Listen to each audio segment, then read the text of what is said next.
Yes. We can go, man. It's 4 All o'clock. Great. So good afternoon, everybody. This is our study session for the May 9th, 2021 meeting, followed by our regular meeting at 5 p.m. And then we will resume back into study session to continue our UDO review.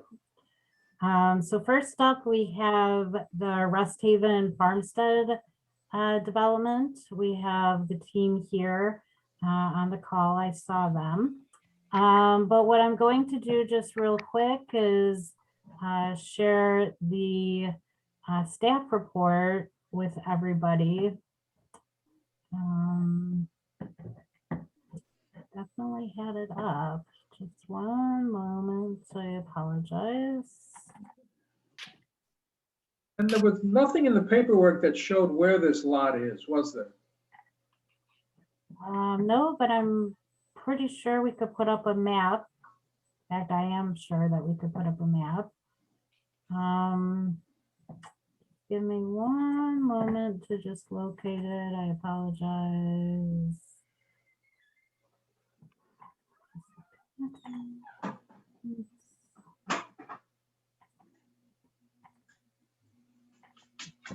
Okay, here we go.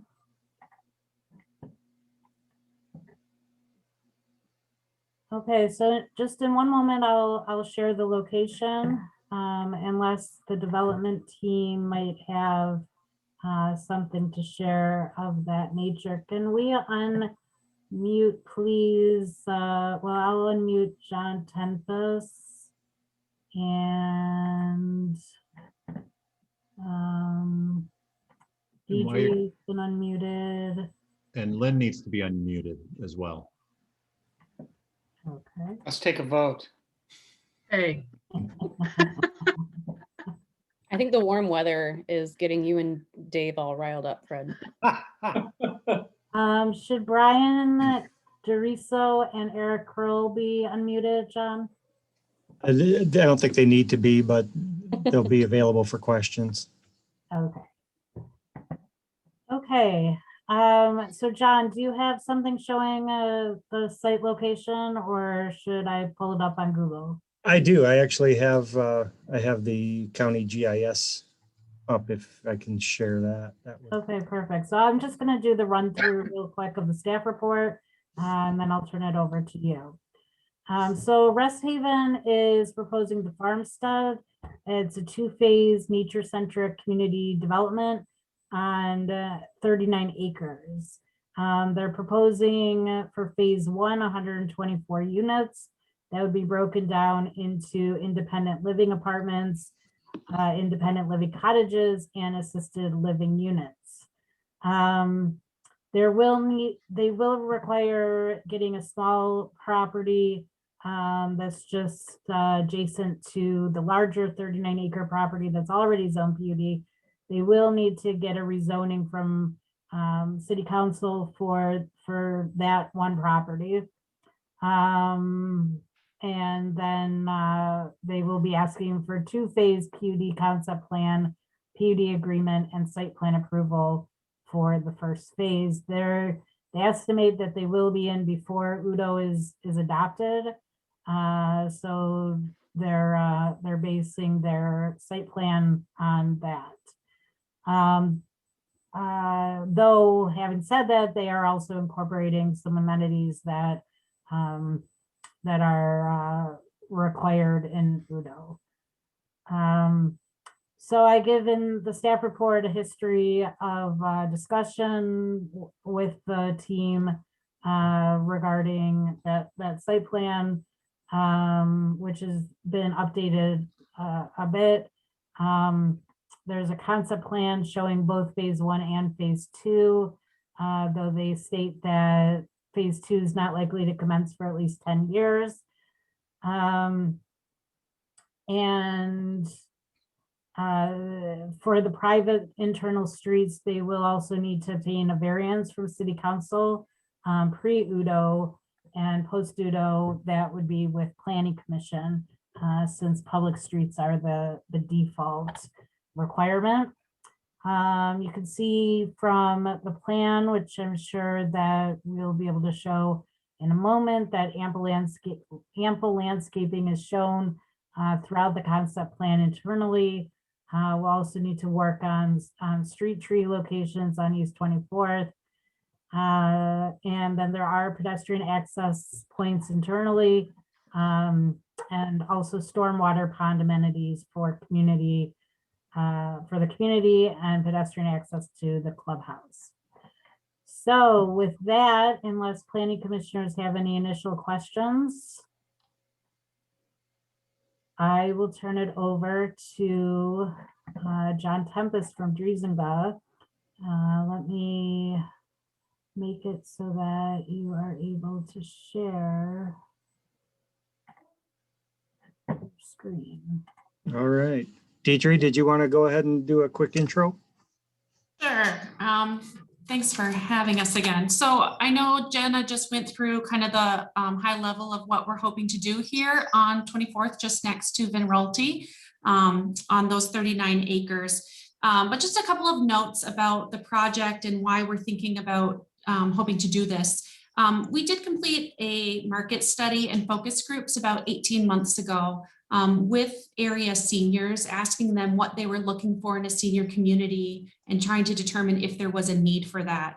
And all of those results, we had over 500 people respond to a written survey and over 100 people in a focus group showed good support for this project.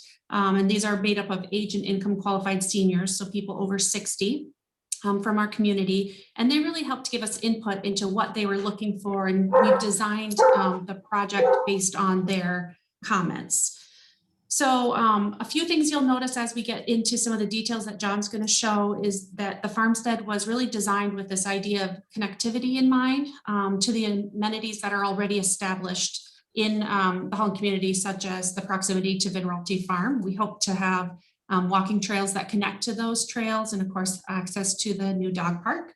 In our clubhouse, you'll notice we aren't deciding to include as many features there as some of the other senior communities you might be more familiar with, such as Freedom Village. A couple of reasons for this. The first was it helps keep the pricing more affordable, but also one of the things we heard from the participants in the market study was that they really wanted to stay connected and engaged with the Holland community. So instead of having all the amenities brought to them, Rest Haven's goal is to help find ways to keep them engaged in the community, going to senior centers in the area or local pools, that sort of thing, shopping, movie theaters. And then finally, just a note that we do expect, and based on the people that have already indicated their desire to move into the community, that they'll be coming from single family homes and condos in the Holland area.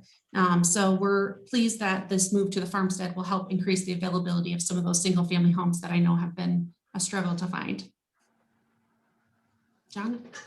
All right, so if you guys can see my screen, this is the property that we're looking at. It's roughly 39 acres just west of Vinrolti Farm. You're all familiar with Vinrolti Farm there. And then the Meyer is right up here to the northwest. And as Jenna mentioned, there is an additional parcel, this little corner parcel here, which is also part of the project that would need to be rezoned. So that's the location. Here's 24th Street, here's Waverly, 16th, and Country Club. So you get you some perspective there.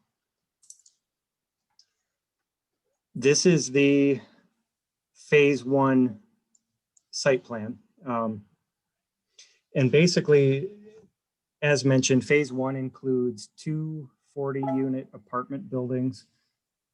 One is located here, the other is here. This building is a commons building that includes aerobics, fitness space, dining facilities, common areas, lounge, multi-purpose space, offices, things like that. And then this building is the assisted living. So there are 24 assisted living units in this building here. And then we've got 20 cottage units, a mix of duplex and single-family cottage units up here. So that's what phase one looks like. If we look at the project overall, you'll see some additional cottage units, a total of 43 cottage units around the north part of the site, as well as some additional apartment facilities. This is a hybrid independent living facility, and then there's an expansion that would be on the assisted living facility, as well as some expansion to the commons building. So you can see throughout the project, as Deidre mentioned, walkability and connectivity to the community is important. We've got enclosed walkways that connect the primary buildings. And then we've got a network of sidewalks and outdoor spaces. There's, gazebos, a couple pocket parks, amenities that will get people outside. And we also have a connection right here to the trail system at Vinrolti Farm to the east.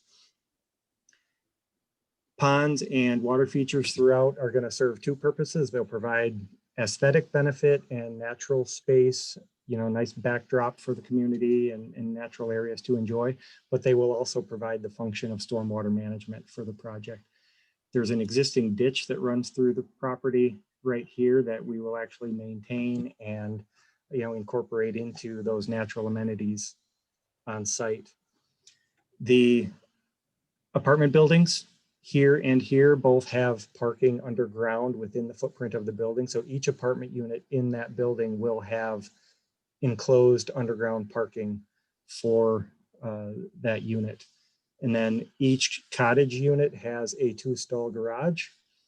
And then there's on-grade parking throughout the project for guests, visitors, employees, and so forth. And those are all spread throughout so that they're close to the facilities where people would be using them. The primary entrance is here off of 24th Street, and there's a second entrance to the west, which would actually be built as part of phase one, so that we have the emergency access. We've had conversations with Brett Grondike, as well as Mark Gibson, Brian White, about a lot of the things leading up to this. And that was one of the things that we discussed with Brett. So this entrance would actually be built as part of phase one. And then we're showing a road, a public road along the west property line that would be built as part of phase two that would actually connect to future development to the north. So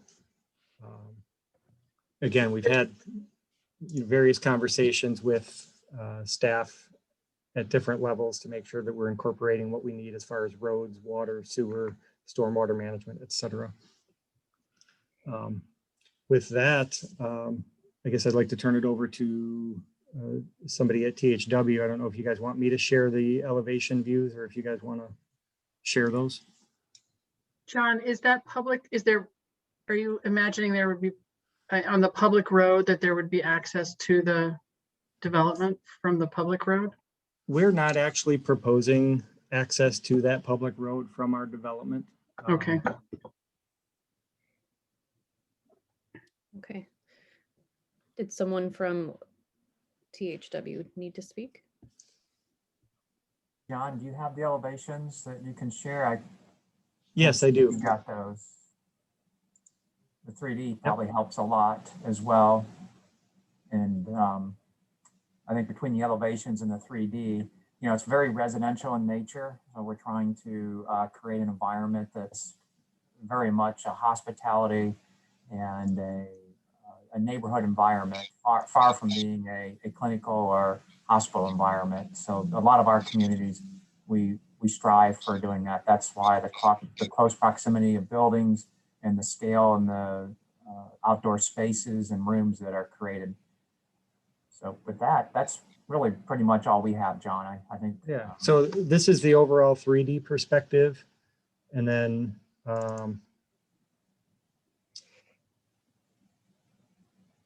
these probably don't come through real well. but this would be the Commons building. These are black and white. This is the assisted living. And then these are the duplex units. And the single family units. So, the best perspective is probably honestly this one to see the overall view. But I'd be happy to go back to any of those others if you wanted to take a closer look at any of them. It's obvious you put a lot of thought into this because of the connectedness of the buildings and the covered walkways for anyone residing on this property. Do we need to put our name in now or can we wait? It looks amazing. It really does. I love your use of the accessibility to Vinralty Farm and that you have research to back up the need for this. I like it too, John. I just have a quick question. Did your team give any thought to flipping the design so the first phase is in the back of the property and the single family homes are towards the front? I don't know what the traffic implications might be from that once that gets developed coming through that property. It seems like maybe they would have more cars coming to 24th Street than maybe the other ones. Just a thought. I mean, I love it. It's a great design, but just wondering that.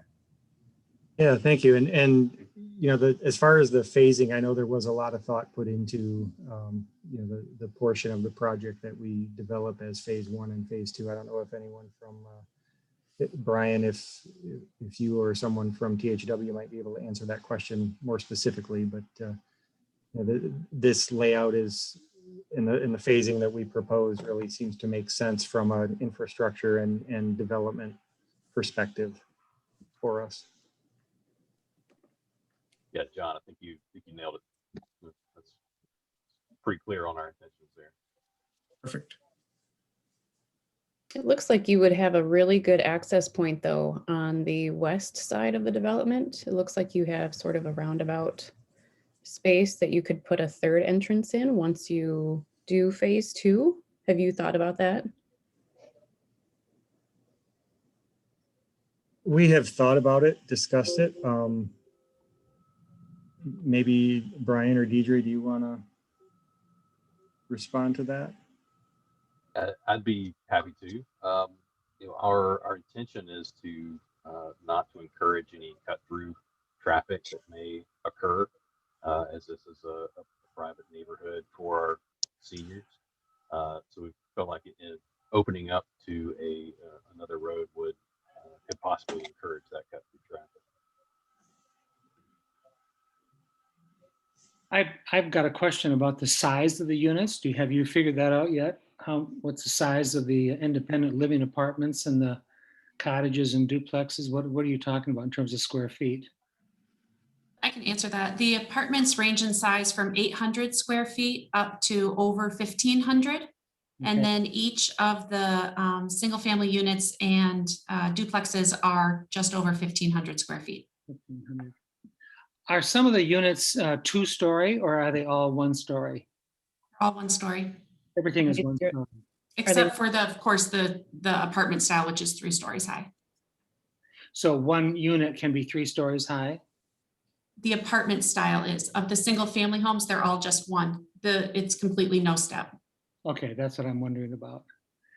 A couple more questions. Deirdre, you were talking about limiting the amenities so that people will maintain a connection with people in Holland. Could you give us some examples of what you're leaving out from a traditional package of amenities, or how is that going to work? How are you going to encourage people to make it into town to use those amenities? What do you have in mind? So we did not include, for example, a theater or a pool. Oftentimes there is that sort of a woodworking room is another one that you'll see in a lot of senior communities. In our contract, we do include group transportation. And so we have promised residents that we will get them to those large group. Hope basketball games are an important thing to a lot of people who knew. So we've worked through having group transportation available to get people back into the community instead of having seniors tucked off to to themselves. Okay. How about bicycle facilities? I know seniors, a lot of seniors seem to like to bike around town. Are there anything, do you have anything in mind for this? The paths are intended that people could be able to bike on those as well. Sidewalks, it's kind of shared sidewalk and bicycle. Yeah. Bicycle parking is outside or inside? Where is it? It's outside primarily. However, there are storage units associated with each apartment that would fit a bicycle as well. They're 4x4 by ceiling height. Okay, thank you. What's the timeline for the phases in an ideal world? I know there's a lot up in play, but how long would it take for you to get to this completed project?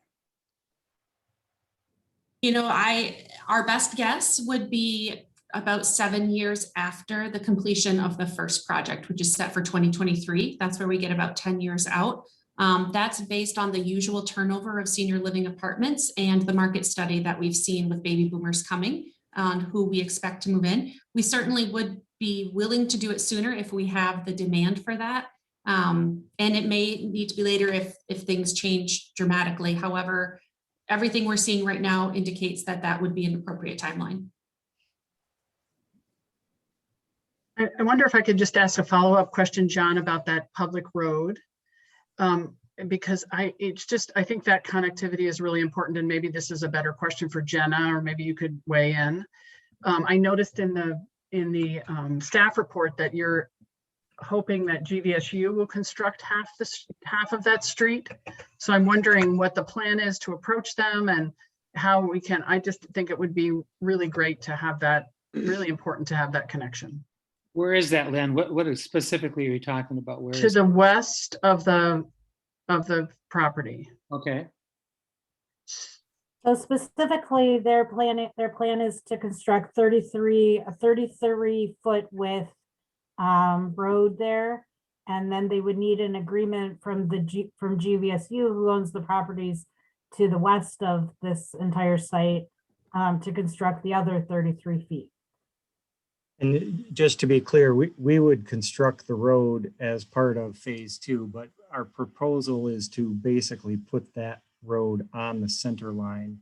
And so what we would be looking for GVSU to provide is just a commitment to provide the space for it. So the 33 feet that's on their side of the property.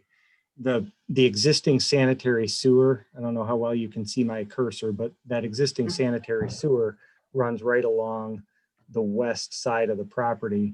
And so, our intent would be to basically center the road on the property line to provide, convenient access, to that sanitary sewer easement. So the sanitary sewer and the public road right away eventually, kind of become one. Okay. So, we would be constructing the road, but we're looking for cooperation from GVSU, just from the standpoint that they would provide the 33 feet. Right. I see what you're saying.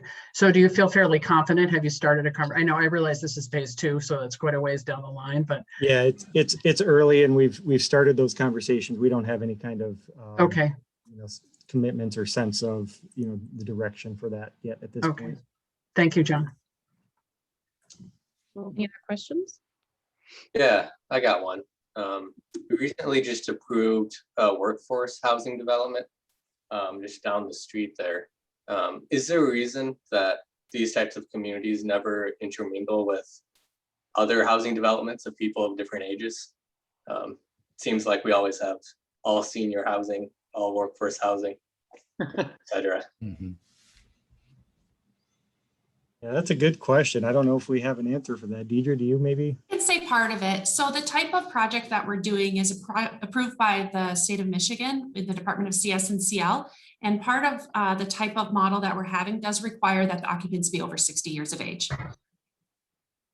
Okay. So part of it is the financial model for the project, and then what we promise as a senior living continuum, that these people, should they need more care, even if they outlive their resources, Rest Haven will care for them in our properties. That's part of our nonprofit commitment as well.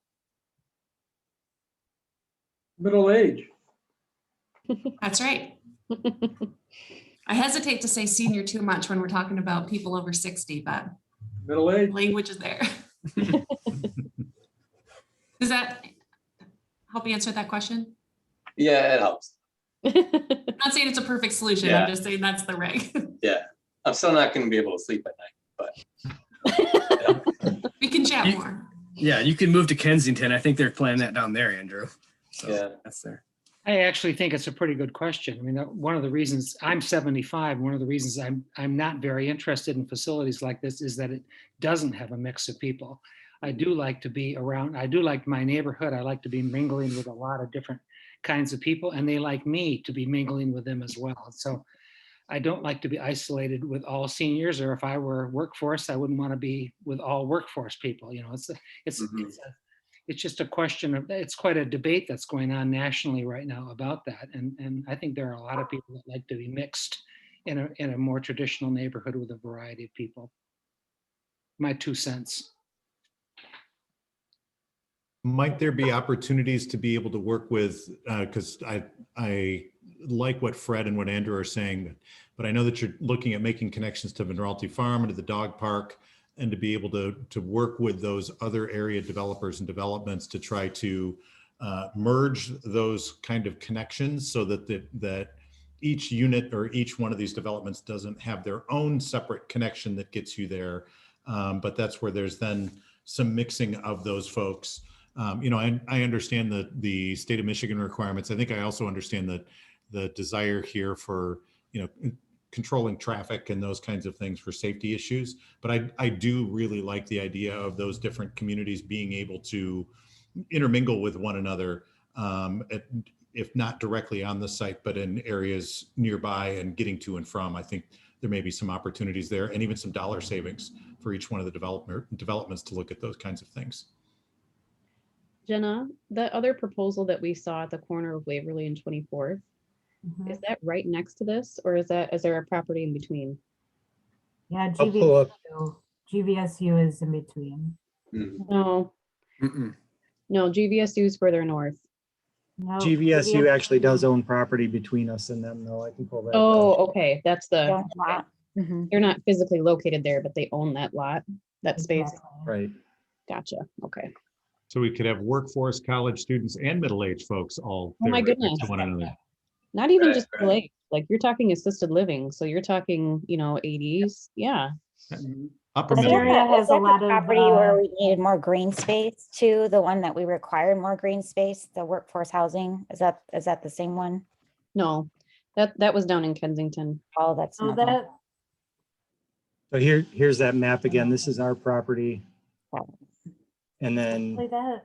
this parcel is GVSU. And then this one is that other development. Which actually has not been approved yet. That's coming. No, that was for just, approval. Sure. yeah, that was just speculating.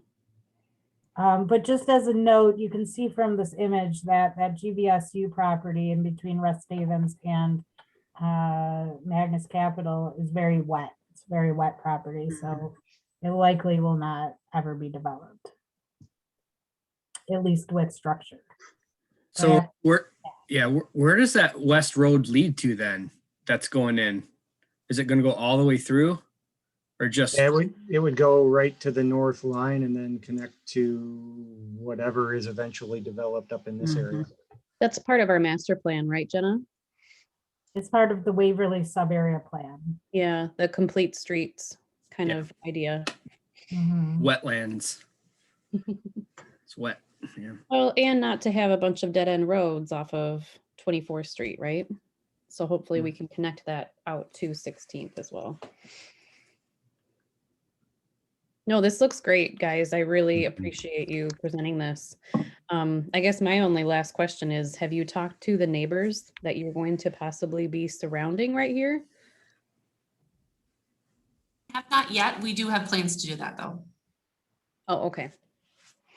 And I know GVSU would probably love to learn about this because that campus in particular, they're looking for what's the focus and what programs do they offer. So as I'm thinking about like nurses assistants or medical professions, that could be a really great learning facility for them to be aware of that's out there as they're in the planning process for their Holland campus. So I'd be happy to make an introduction to you. Thank you. And they will be doing the public outreach workshop per our standards of the 600-foot notice. So at least the residents across the street will be notified, and of course GVSU and the Yep. surrounding area. Question for planning commissioners, for the public road that would be, again, built in probably 10 years or so. For phase 1 approval, will you want an agreement from GVSU for providing that space, or is that something that Planning Commission doesn't want to think about until 10 years from now? I'd like to see it now, if we could. I think that if we, I think if we don't do that, we're never going to see that road there. I agree, Nathan. Yeah, and I'd like there to be that connection all the way through there, because that's an awfully long way to go without a connection through there.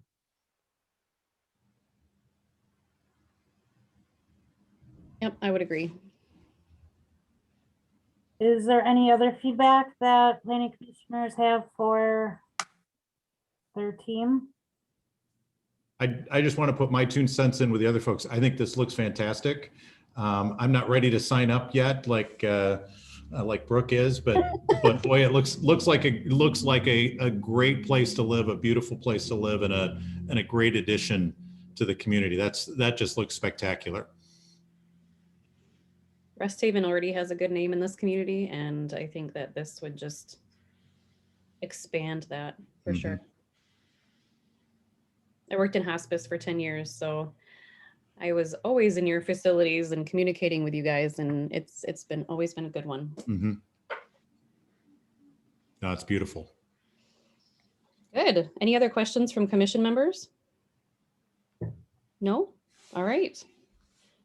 Thanks, you guys, for joining us in our meeting. Thank you very much. We really appreciate it. Thank you. Thank you. All right, Jenna. Okay, moving on.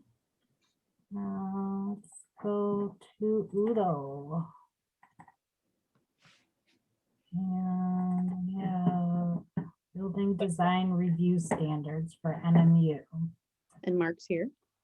And Mark has joined us.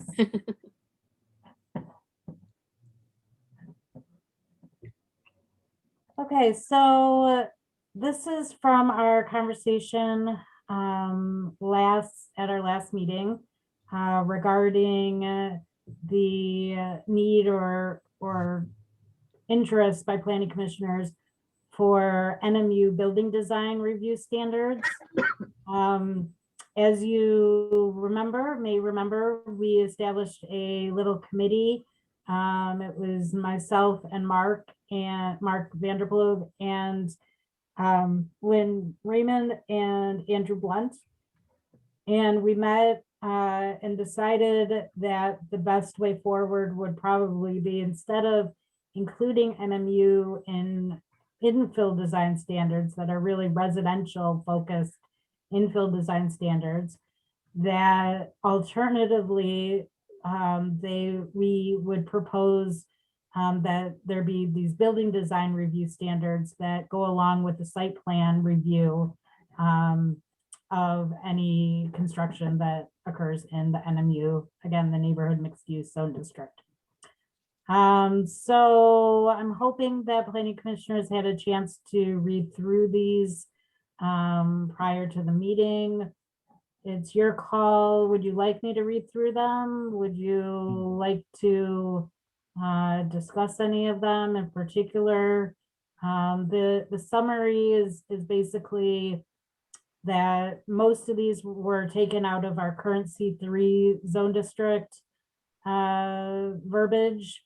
in regard to looking at specifically commercial and mixed use buildings, which would be the building type in NMU, and just transferring those so that planning commissioners would then have the ability to look specifically at the character, at the design of the buildings. Perhaps if Lynn Raymond or Andrew Blunt may want to weigh in on their thoughts about it, or however you would like to continue the conversation is great with me. I don't think you need to read through it, Jenna, but if Please Lynn, no. if Lynn or Andrew want to just say like where you got your information from and what you were thinking. Yeah, I'll hop in. So the reason we're taking care of it at the planning commission level instead of a staff and folk review is let's make developers go through one hoop instead of two. And then well, Mark put this together. He got a lot of the language from the C3 zone as it currently stands, but just modified it towards a neighborhood setting.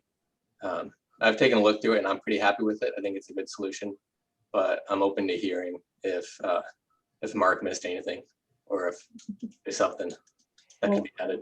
I do have a question. What does it achieve as far as preserving the neighborhood?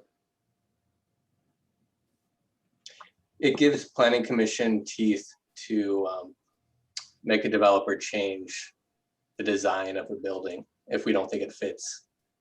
How does that, the language I read, I guess, show me where in this language that says that. So it's not specifically regarding the compatibility of the neighborhood, of the residential neighborhood, as much as it is preserving the compatibility of the similar neighborhood mixed use areas and business district areas that are nearby. So for instance, when we were talking last meeting about exactly what you want, there were things like we wanted to look like the Maple and 13th Avenue area. We wanted to look like the Washington Square area. So those are not, so then that's our case to what's the word I'm looking for, to evaluate the similarities and differences between this area, this new area of NMU and an existing area, rather than comparing, that's the word I was looking for, comparing between a residential neighborhood and a commercial neighborhood. So for example, that property that was at the corner of, was it Central? 317 Central. 13th, okay. You would compare that to something like another commercial area in that neighborhood. So whether it would be like the Minute Mart 2 or what else is nearby there? Yeah, so it's not necessarily comparing it to it. Actually, let me grab something. It's taking the standards that made those buildings what they are, and applying those to make something comparable to those other areas. So using the existing areas that are successful as models and what their characteristics are and trying to put them into these design standards to try to duplicate, not exactly duplicate, but to. Well, and I think the way that I understand it is that, or at least the way that I was feeling, that Planning Commission isn't really in a position to reflect on or assess design so much. And so this gives us an opportunity to do that in regards to NMU properties. So while it doesn't specifically say it needs to reflect the neighborhood, it does allow for us to compare it with other similar NMU properties and assess the design. Mhm. right? So for example, this is 13th and Maple. This is Washington Square, even. Are we, can I ask a quick question? Are we looking for 100% first floor commercial now? That's the next conversation. Okay, so yes, that might work. Yeah, that's the point. This is, Sure, that's the one that was just renovated. yeah, so, I mean, so single site, I mean, again, this was the question that was asked to planning commissioners, which direction do you want to go? And specifically, we got the feedback that we want these commercial areas to resemble 13th and Maple and Washington Square specifically.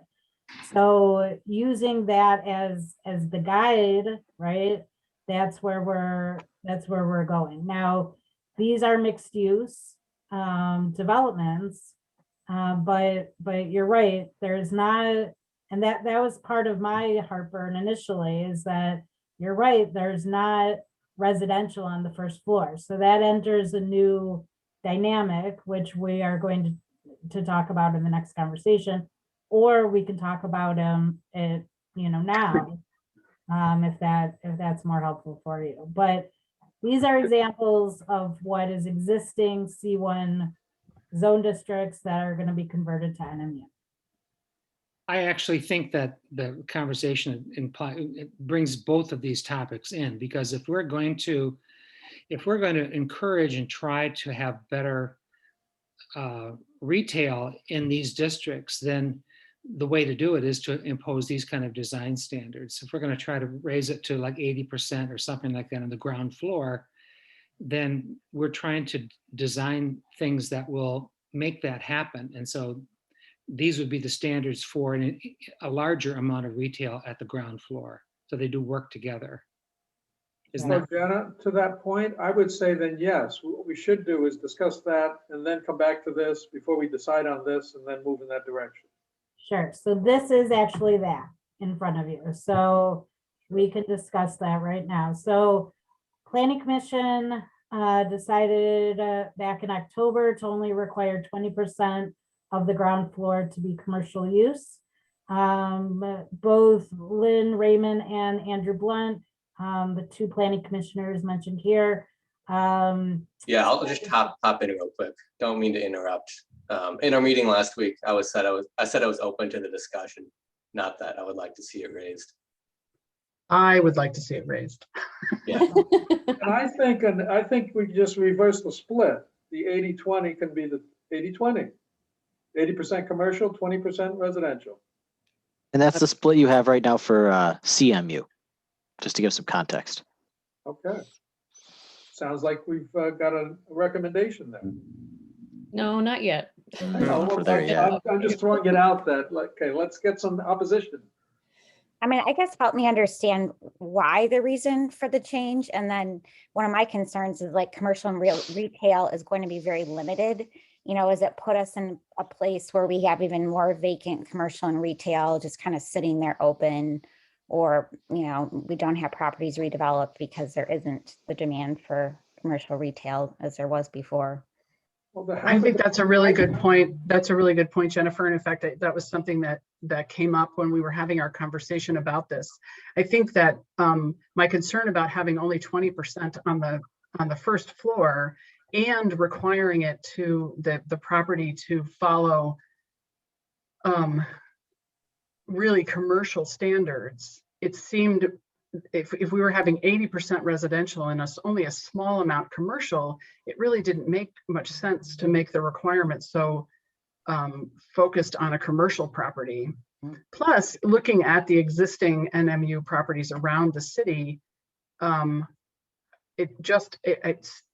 appreciate the look of those properties that have more commercial on the first floor. And one of the things that we were talking about when we were kind of landing on 50% was the idea of allowing residential on the back side of a building. And I know that we talked about that in some other properties several months back, but so that was kind of where we were landing on the 50%. And I think we were also talking about street facing I can't remember exactly all of the things that we were talking about, but so that's where my thought process went.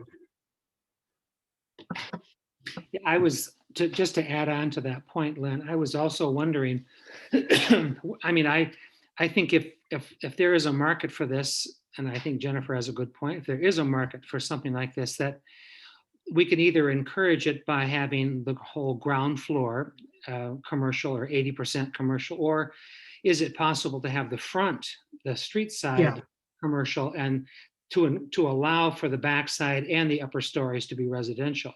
It doesn't have to be the whole ground floor, especially with some buildings that could have both residential and commercial on the ground floor. I don't know whether we've thought that through or not, or whether Chris has any experience with that. Well, actually, I think one of the better examples of what that could look like is a development proposal you guys had in front of you several weeks ago that was going to have kind of a little corner store on one side, on the corner, and then one side was going to be apartments, and then there was going to be a townhouses going the other way. It would kind of look something like that. You're starting to see with the retail, I don't want to call it a bust, but with the demand for retail decreasing, you're starting to see more mixed use developments go with just a corner retail spot or something like that. Now, the flip side to that is, what do you do with the first floor? Because no one wants a residential window right on the sidewalk on the first floor, right? So now you're gonna have setbacks, which we allow for, but not big ones in NMU. Or you're gonna have to grade separate, which brings in ADA issues. So there are a number of things going on there. That said, for the size of the sites that we're talking about in NMU, maybe a corner store and then a little bit with smaller windows works. You just have to make the design standards fit that. So I think it's important to have these two discussions together, because the design standards definitely have to reflect the uses that you're going to allow or require.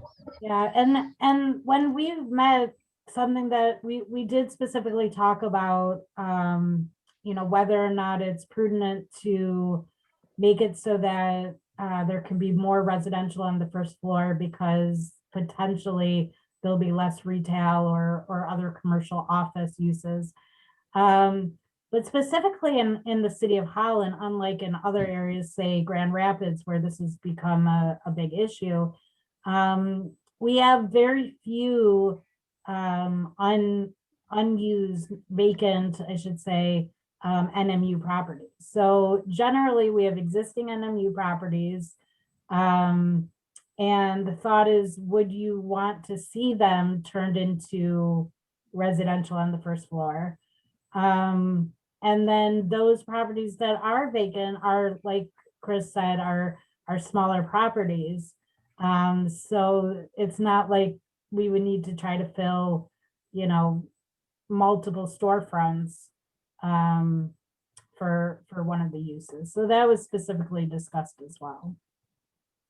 And I do also want to bring up one more option here at the bottom of these bullet, the fourth bullet, is that properties that are unable to meet this requirement, they could potentially request a rezoning to PUD, or potentially we could also have that as a special land use approval, where the context of the area would then be a determinant on the approval of a lesser commercial use percentage. So if that area is 13th and Maple, for instance, and right smack in the middle of that row of buildings, someone is requesting to have a greater percentage of residential on the first floor, then that may not, be something that planning commission would ultimately want to approve through a special land use approval. However, on say 13th and Central, where there's only a single property there, maybe that's something that is more palatable for planning commission in that context. So it would allow more flexibility on our part to either enforce or not enforce this. And right, and again, based on the context of the area. Yeah. For me, that makes sense. And then just to make sure that like front window is commercial, that we do have the flexibility, like Fred was saying, that back area might be able to be residential with, approval. I think that makes sense. Do we have a good map of where all the NMU is in town? Mhm. Yep, I could bring that up.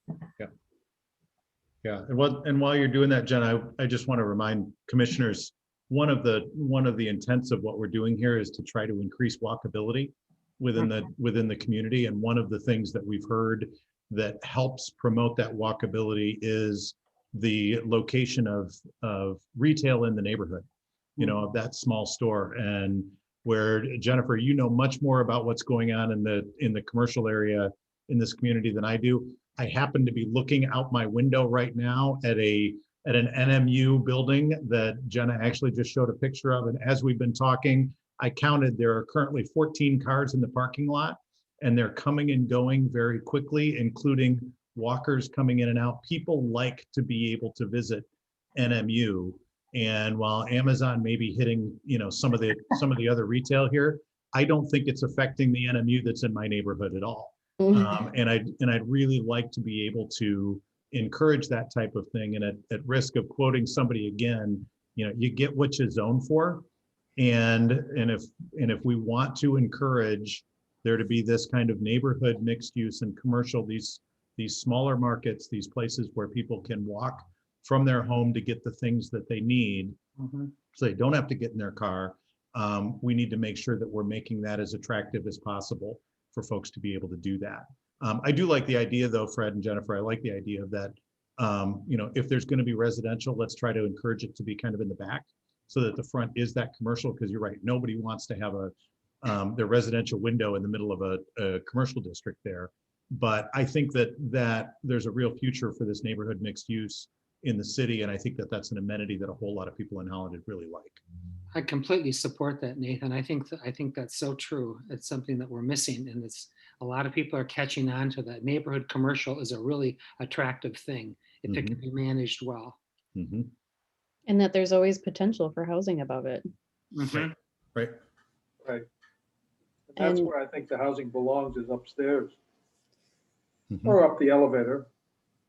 Well, I'm not opposed to it being in the back of the building at all. I think that that's a great entry point, and it's a potential for people with disabilities to be able to be on the main floor, whether it's a 0 step or not. But So what I'll do is I'll do a little quick tour of NMU properties here in pink. And then we'll have to get into our meeting, and then we can return. And so during the meeting, if you can, kind of brainstorm maybe the percentages, not actually, you should be paying attention. So never mind, don't do that. Well, we can come back. paying attention. We can come back and discuss more of the percentages, because we will need that direction to move forward in Udo. So Nathan is sitting, the mayor, Nathan Box, is sitting right here, looking over here at the Central Park Market. Yep. So these areas are NMU. Then we get into the core of the city, and all of these pink, not the hot pink, that's PUD, but the lighter pink colors are NMU. We have that area at 13th and Admiralty extending out to 14th, dipping down even a little bit more south towards 15th. We also have that 13th and Maple area we've discussed. We have some area here, 17th and Pine, which I also. That's the transmission store and the transmission and the church, right? And Supermarket Rosie's. Yeah. Yeah. Oh, at the grocery store, yeah. Right. The businesses along 17th. Right. And then we have a little bit here, 15th and Columbia. No, that's one over. Central. right. What's the Those are grocer? gonna change What's there. that? Yeah, the grocer on 15th and Columbia. No, that's Central Avenue. Yeah. That one's gonna change there, Jenna, where you're waving the hand. Yeah. That's 14th Street CRC.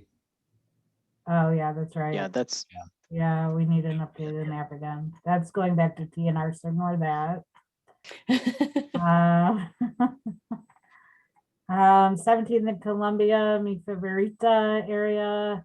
I believe we're thinking to extend that area just slightly. 18th and Columbia, and then 20th and Columbia. A And little bit of Daddy-O's down by State Street and 24th. Yeah, that is. yeah, mm-hmm. Yep, right in there. Yep. And then we do have a couple of properties that are east of 31st or US 31. Way down. So we have the one at Paw Paw And 8th Street. and 8th Street. Yeah, that's now owned by Community Action House. This large area is. And then we have at 16th and Country Club, we have those properties that are zoned NMU. And that's really the extent. Oh, and then the 13th and Central, which I think I perused over as well. Thank you, Jenna. I think that helps understand this. I think they're assets in our community, really. Mm-hmm. I lived in places where there weren't these, and I tell you, people really wanted them, but to change it back, to go from like R1 to NMU is like impossible. And there's too much opposition to it. All right, we have 3 minutes. I was going to say, we've got 10 minutes left. But yeah, if you look at all the pictures you've shown us, they've all got 100% retail on the bottom level. Mm-hmm. Well, not currently, right? This one doesn't. No, the one on the end here is residential. Yep. Well, Amy did that, didn't she? That's the 20% on that building. Well, and also just getting back to what Jennifer's concern was, that one, the one in the middle is empty. Mm-hmm. And I don't know about the residential properties upstairs. I don't know if those are occupied.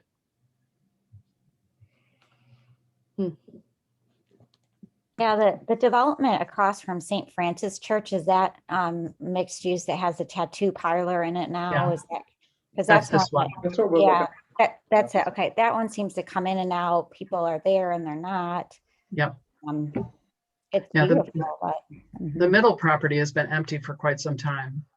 Yeah. And the tattoo parlor has been there now a couple of years. Wasn't the middle one, is that like a resale, or is that the one with the striped? No, that's the one with the stripes. Okay. Which one was the bakery? On the corner. No, that was Wade Drug. It was also a bakery. so the one on the corner too is Ring Cam, if you remember. Oh, that. yes, that's And right. They lived above it. I mean, they Yep. had the lower level shop and they created this Yeah. technology and they lived above it, which was kind of cool. You That can was nice. do both. Yep. It seems like a formula that encourages ground floor retail in the NMU district with the ability to have residential above and behind, maybe not even 100%, and the ability with some flexibility built in to let somebody out of that. And if the market doesn't support that, would be the formula that we would try to go for. It seems like that's what we're all thinking. To allow for that main floor to kind of be transformed as needed. So to clarify, would you say that the standard would be 100% and then commercial, and then you would have this opt out? So that's exactly, that's what we need the answer to, right? But we'll have to do that when we return. True, because it's time. But yes, I think we should think about that while we do this other stuff. I also, for the, I think you should pay attention. when the next discussion, when it come back, I have an example of a building that's not 100%, just so you can see what that kind of thing looks like. Oh, that'd be Not- great. Not Sure. advocating either way, but Thanks. Okay, let's take a break. Is that okay? A 1 minute break? Oh. Sure. 3 minutes. Hell, Okay. Excel. 3 minutes.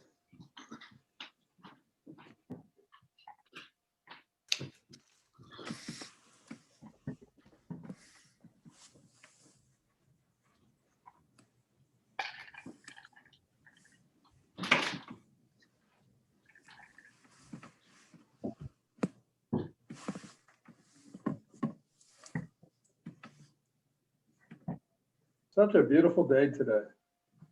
Yep. Spectacular. I know. Been fun. Sat outside the back door and read for an hour. It's supposed to be warm tomorrow too, even though it's supposed to rain. I know. Winter Actually- may actually be over. Don't say that. I know. My bad.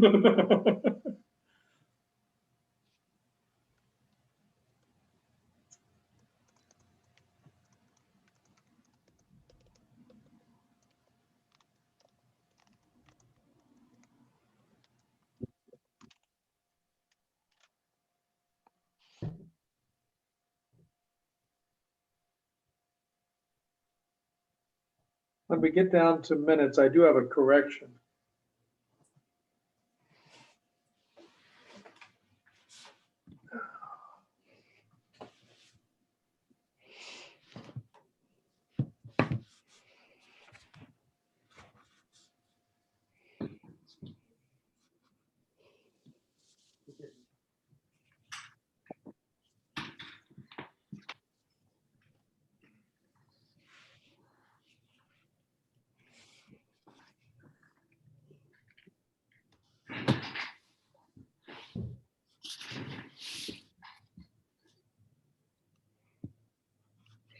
Well, Jennifer, I really like your background. I got to figure that out.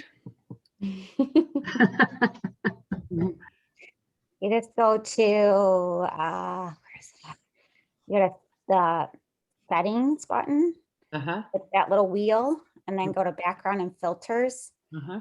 And it should have blur as an option. If it doesn't, you have to update to the latest zoom because it was just something that was pushed out.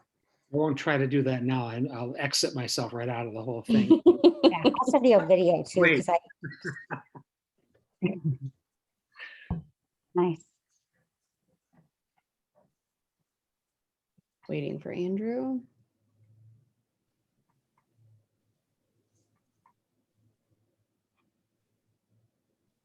There we go. All right.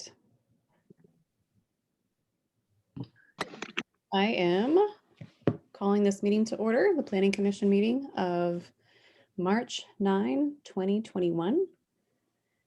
And it looks like we have approval of the minutes for February 9, 16, and 23 up Do a on. roll call. Do we have to roll call in first? Oh, I'm sorry. Yes. I'm Is there- acting like we're all in person and we're not. That's a scary thought. Started. Anderson, Is present. I am present and teleconferencing from Holland, Michigan. Owens, Jennifer Owens present, teleconferencing from Holland, Michigan. Kenyon, Andy Kenyon is present and attending via teleconference from Holland, Michigan. Raymond, Lynn Raymond is present and attending via teleconference from Holland, Michigan.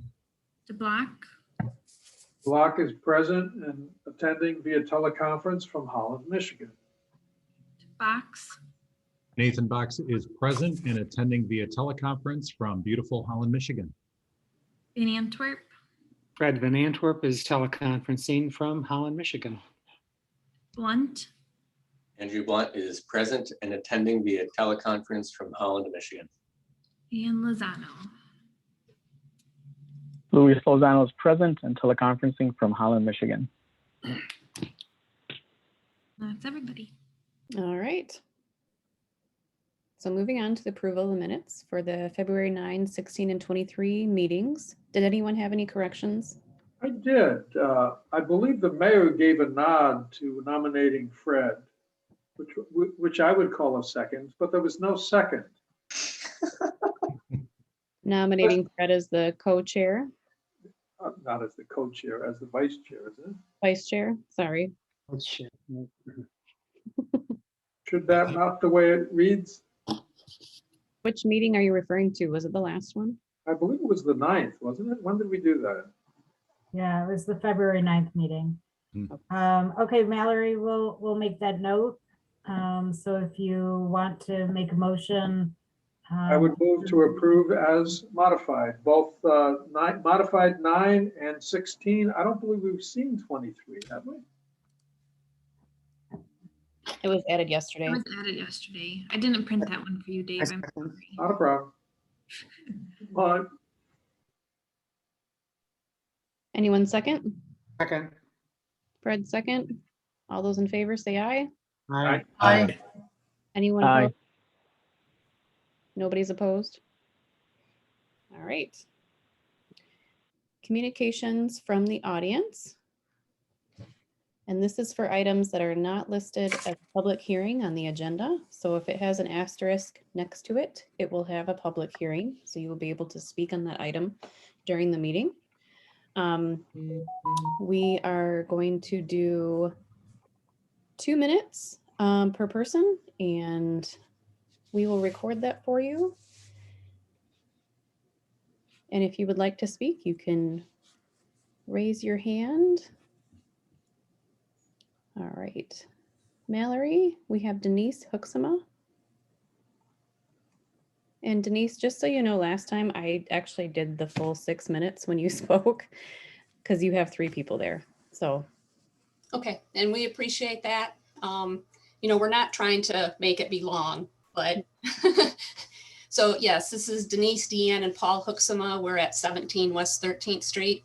And I just want to say we appreciate your having these discussions about the NMU, and the discussions that we're hearing is exactly why we raise these questions, because it's very confusing as to what the purpose of these NMUs are. If the purpose is to have them be commercial structures, then it seems to be that that a larger portion of the building should be commercial. But we understand and we agree with Jennifer, that's part of our concern is how sustainable and viable are some of these structures. Your 8th Street and your Washington Square is viable. How many coffee shops can you have dotted around the city? When one comes in, another closes. The same with an ice cream shop. One comes in, one closes. And so if you're not going to encourage the commercial to be there, and you're going to revert back to it being residential, then our concern is why should the building be allowed to be a commercial looking structure if it's going to be residential?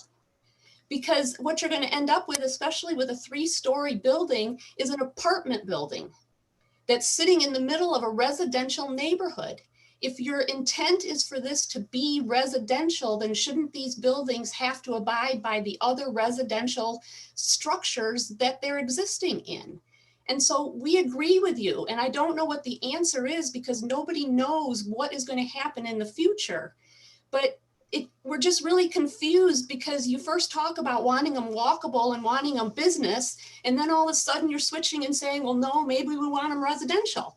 Well, it almost has to go one or the other and figure out what to do. And our concern isn't with what the buildings look like now. The concern is when a developer comes in and tears down what's there to build something new. And what they're going to build is not going to look like what is currently there. So we don't have the answer to it, and we appreciate you talking about this. But it's very confusing. What is the purpose of these buildings? Is the purpose to be commercial? Then you should make sure that the building intended use and the people are going to be buying these buildings have to have them commercial. If you want them residential, then they're not NMUs and they should abide by what the residential buildings nearby look like. You can't allow a residential building to be able to be built and match commercial structures. So I don't know what the answer is, but exactly what you guys are talking about is why we brought this up, because we have a real concern as to really what is viable on these NMU properties. Is it really viable to have a grocery store? Most of these structures, most of these properties aren't large enough to have a grocery store that's sustainable. Central Park is a larger area, so it is. Mr. Mayor, how many people come and walk to your legal office? We don't know what these commercial buildings are going to be to even know that they're going to encourage walkability.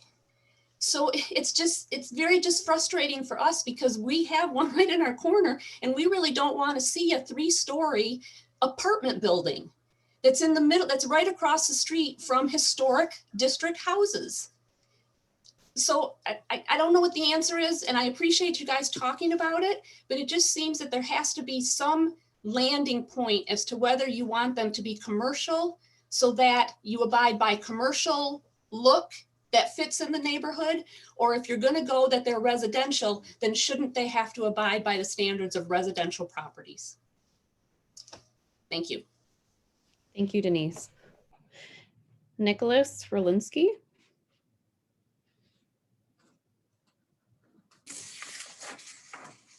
Can you guys hear me? Yes. Okay. So yeah, my name is Nick Rolinski. I'm speaking, my address is 556 Washington Avenue. I'm speaking on behalf of my client, Joni Gibson, who owns a property at 431 Washington Avenue, which is at the northeast corner of Washington Square. I've got a few points relative to the NMU district, and our comments are in the context of us hopefully being zoned eventually as NMU within the draft UDO. The first comment is that where you guys were a few months ago with regard to 20% commercial set a reasonable barrier to entry for small scale developers. When you start to introduce commercial frontage and infrastructure into small infill type parcels, you begin to raise the price tag substantially. You have to deal with commercial costs per square foot, lots of cost involved with higher commercial appropriate glazing, sprinkling systems, and so on. And a lot of these NMU parcels are really prime for the really small scale infill development project, which may be very bootstrap in its nature, may not have a big budget for like a really gold-plated commercial outfit right off the bat. And so 20% would be, kind of comes across as a reasonable lower number. The second thing is a lot, depending on which reference material you look at, live work typology kind of hits a threshold where beyond 50% commercial or business use, it's not really a live work anymore. And similarly with conventional mortgages, there is a limit to how much commercial you can have within such a building where you still be eligible to live on the premises and have a conventional mortgage. And that limit is actually 25% of the building. So given the fact that these NMU parcels are really quite aligned with some of these smaller scale development typologies, I would really strongly caution you not to accidentally preclude like the valuable type of the live work, or maybe more importantly, that mortgage, conventional mortgage option, which is essential to the small scale developer who's not getting, big sort of MISHDA type financing along with their projects. The other thing that I would emphasize is remember that the 20% minimum will still allow your 100% build out of commercial at the ground floor like you see at 13th and Maple. Thank you, Nick. Sorry, Nick, we had to mute you because your 2 minutes is up. Oh, I don't think his microphone's working. Okay. Is that all? Sorry, I don't know what's going on there, but he can't hear me. I am moving on to someone else if they would like to speak. Joni Gibson. Hey, I think I just heard your name. We did get your letter as well. Thank you. I appreciate that. State your name and address for the record. Yeah, I am the property owner at 431 Washington Ave.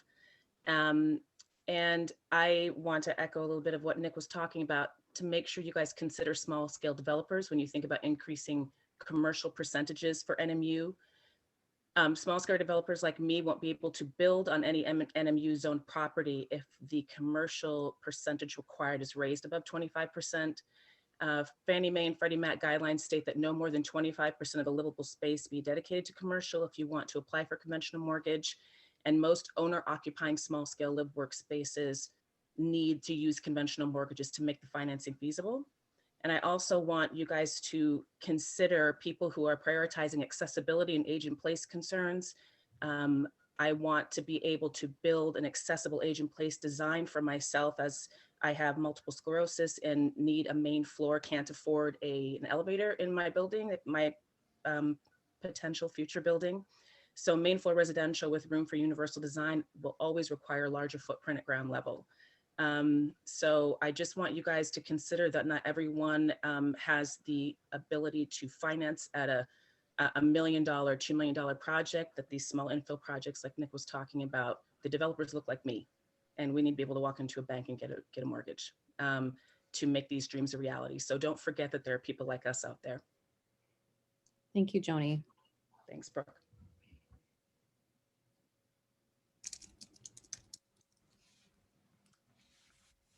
I'm not seeing any other hands. Mallory, are you? Oh, Linda Winkleman. Mallory will unmute you, Linda, and then you can state your name and address for the record. There you go. All right, I'm Linda Winkleman at 340 East 24th Street.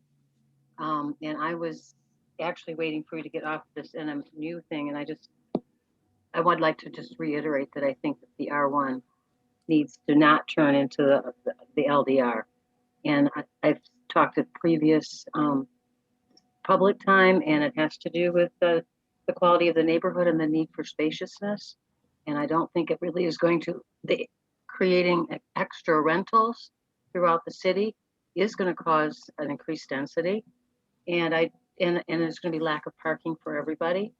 And there's all these developments all around that are happening and that aren't really currently filled. I think we should just wait and see how the rental properties are filled up in the near future, and perhaps just bring this to a vote of people. And that's all I want to say. I just would like to keep the R1. Thank you. That was a lot of context, but I wanted to say that. All right.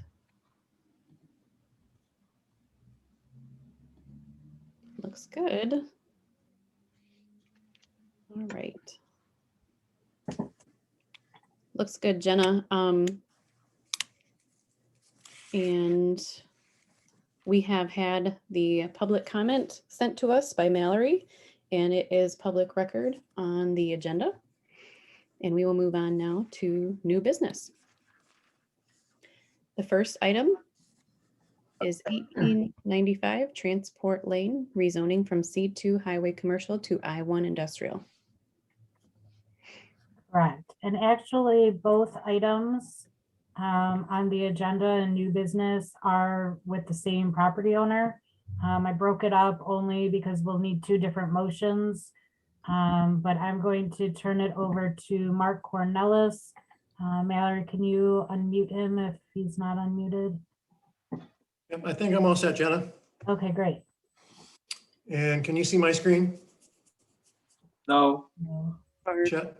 1 minute, let me give you permission. No, he's good. Okay, there we go. What's up?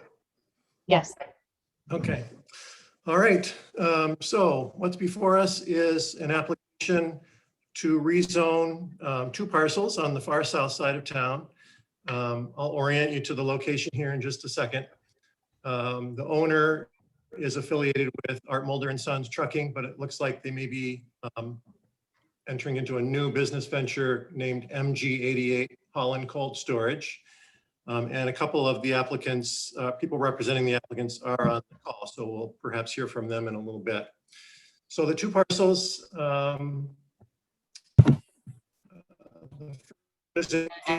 here in figure 1, it's currently zoned agricultural, and the request is to rezone it as industrial. And the end result of these two rezonings is for the developer or the owner to construct a 100,000 square foot warehouse facility in phase 1 and perhaps expand it at a later point. So again, the first parcel, 1900 Transport Lane, going from agricultural to industrial. The second parcel is adjoining that same parcel, the one in the corner, marked in green, 1895. That one is currently zoned C2, so that would also need to be rezoned industrial. And figures 3 and 4 kind of give you an idea, even though it's a little bit hard to see what's going on there because these two parcels are right up against, or at least the larger one, are right on the city property line. So the zoning map isn't as clear as to what's happening on the other side of those property lines, but you can see the larger property, we've got 196 to the north, and then to the west is actually Fillmore Township, which is zoned agricultural. And then Art Mulder Sons Trucking is to the south, C2, and then C2 across 58th Street. And then you'll also see in figure 4 that the future land use map designates this whole area for the most part as appropriate for industrial.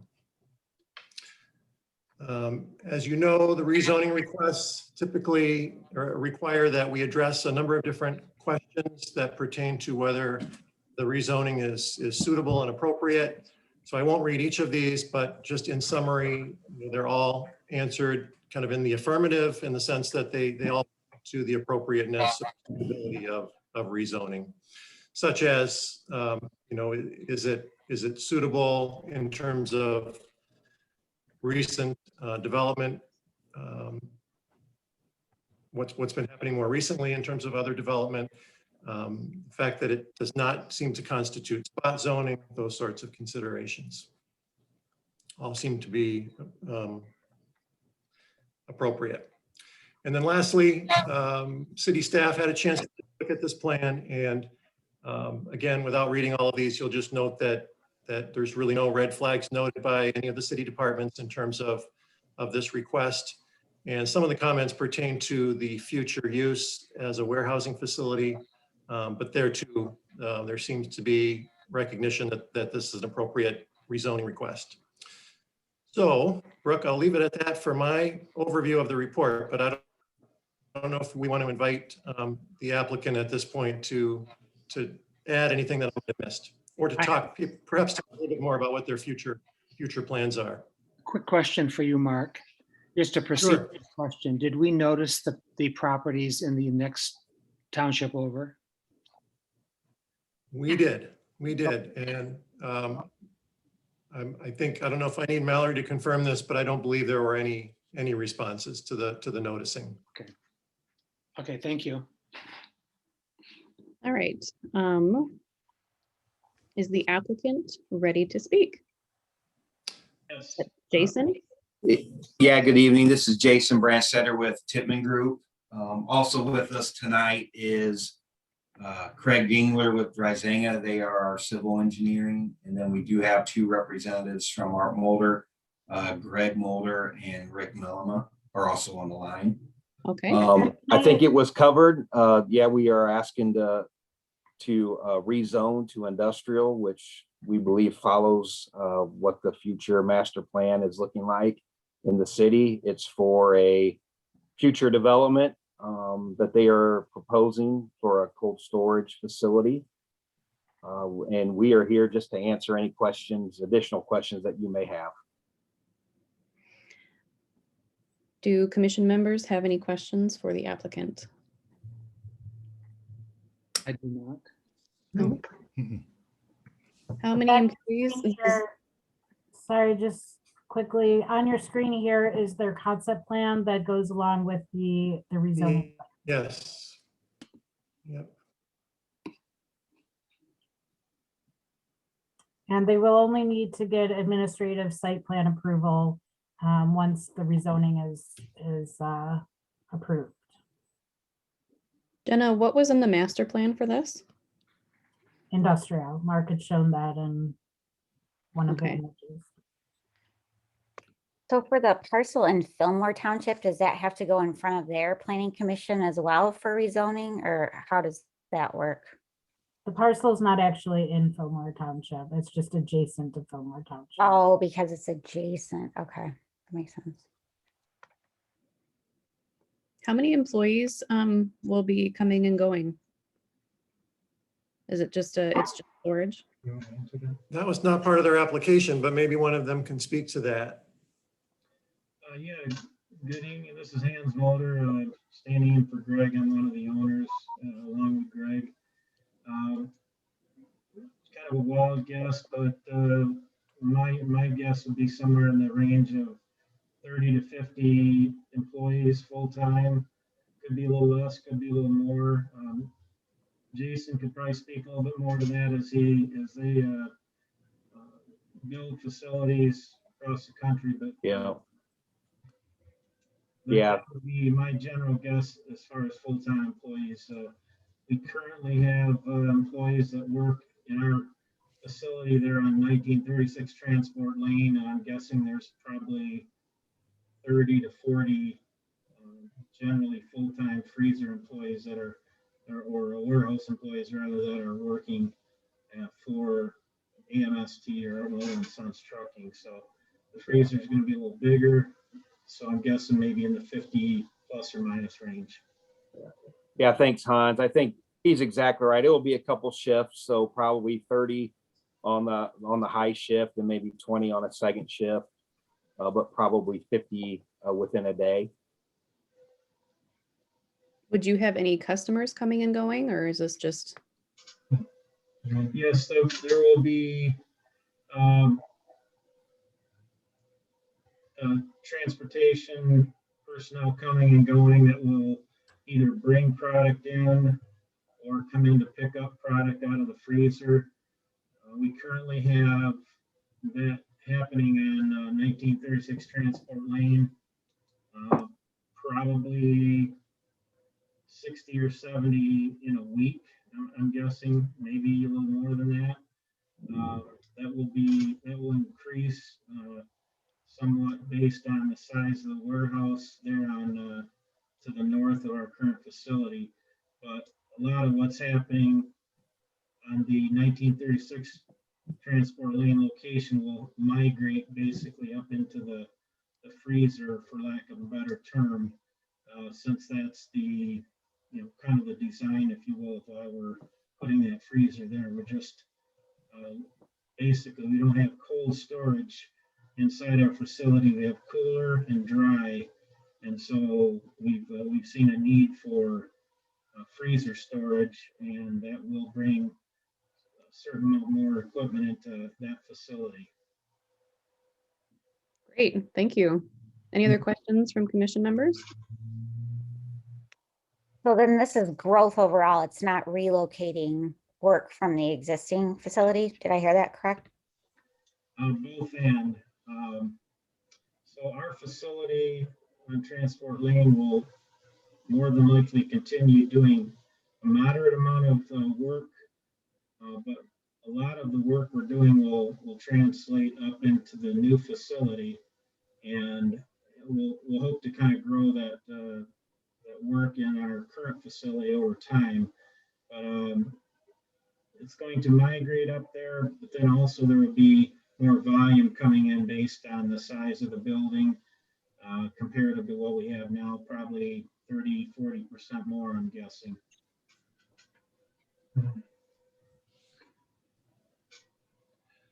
Okay. I'm Rick Camillo. I'm part of the team here with AMST.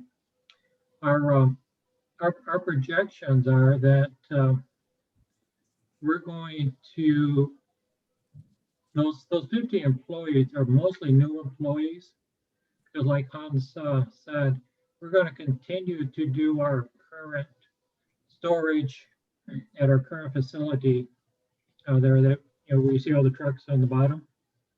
So I think to answer the question, most of the employees are going to be new employees. Not simply transfers from AMST. Okay. Great, thanks for the information.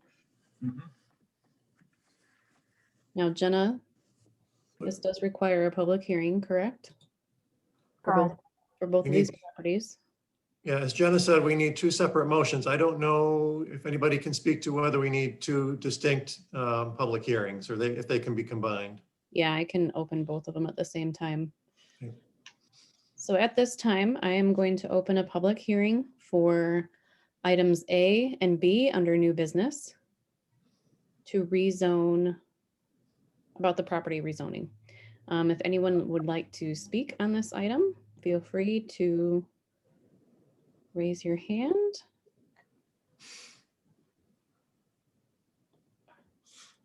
I'm not seeing any. Mallory, are you? No? Okay. And I will close the public hearing. Is there any more discussion from commission members or a motion? I move that we recommend approval of rezoning of 1900 Transport Lane from AGR to I-1 and 1895 Transport Lane from C2 to I-1. I recommend approval to City Council. And I would support that. And Mallory, let's do a roll call for this item. I guess you can do it as one. Can we do a motion as We're supposed to do them as correct?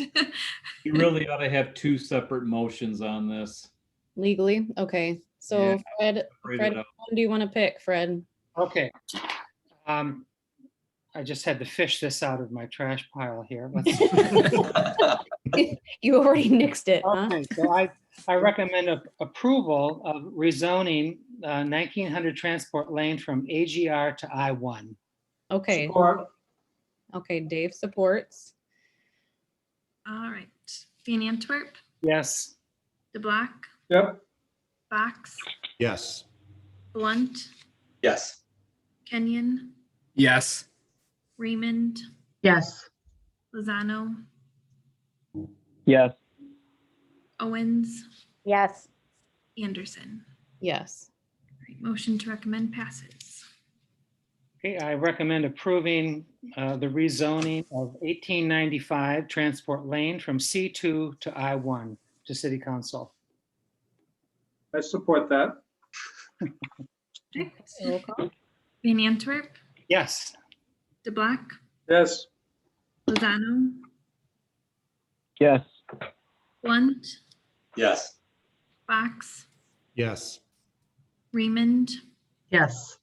Kenyon, Yes. Owens, Yes. Anderson. Yes. Motion to recommend passes. All right, this will go on to council. This will you, to the applicant, we will let you know what the next steps are. Yeah, thank you, Jenna. Thank you. All right, moving on to communications and petitions, scheduling of public hearings. None. Communications from commission members. I apologize. I have to leave the meeting at this point, so I will see you in a couple of weeks. Oh, Fred. Fred, Happy trails. Thank you. Fred, Thank you. Bye-bye. Fred, Yeah. Fred, Fred, Yes, Fred, can you hold on just 1 minute, just I so that I can. can, I can. okay. Are there any other commission? No, okay. Communications from staff. Yes, 2 items. One is we want to know whether or not with the new Michigan state orders, whether or not we should plan on having our next UDO meeting, which is scheduled for March 23rd, to be on Zoom, or if you would prefer for it to be an in-person meeting. Has everyone had their vaccinations? No, it's not, at least. Well, then no, let's continue to Zoom until everyone has been vaccinated. Is okay. Any other input? I support that. Whatever Dave and Fred want to do, it's good with me. Yeah. Agreed. Although they probably had their vaccinations, right? Well, yes. We'll be waiting forever because Andrew is going to be the last one to be vaccinated. That's true. That's true. Hey, No, he's younger I than mean, me. you just have to keep your ear to the ground. He's like 20, Brooke.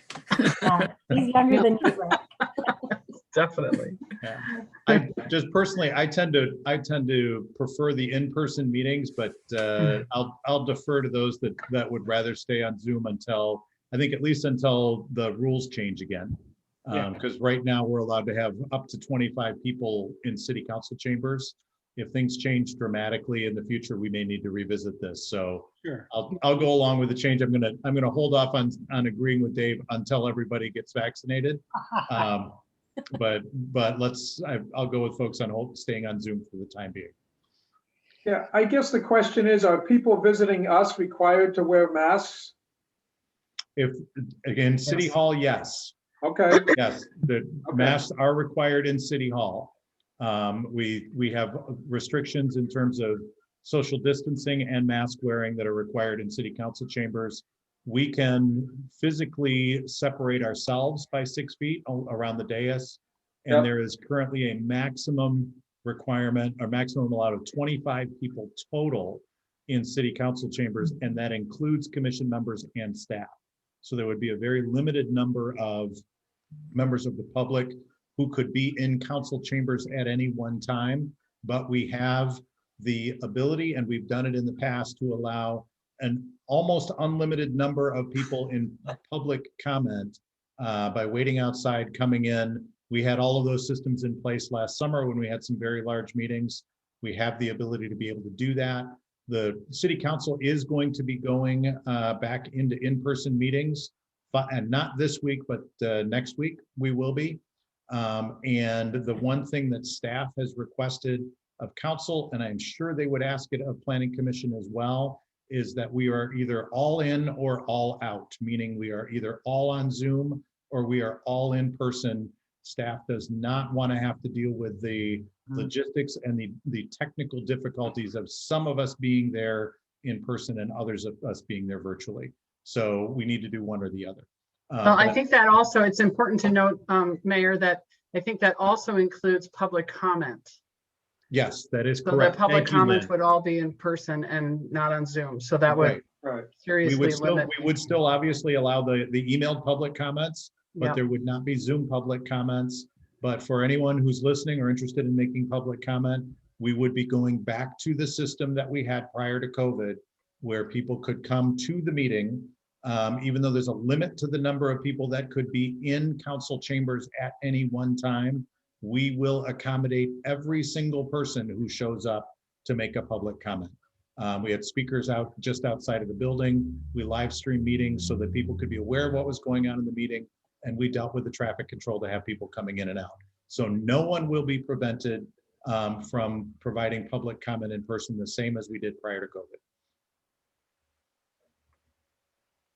Sounds good. Okay, so just to clarify, this is for the March 23rd meeting, and we will need to revisit the question with Ron, especially for our April 13th meeting, in terms of Open Meetings Act and things of that sort. So just to clarify, this is just for that March 23rd meeting. Okay. That's great.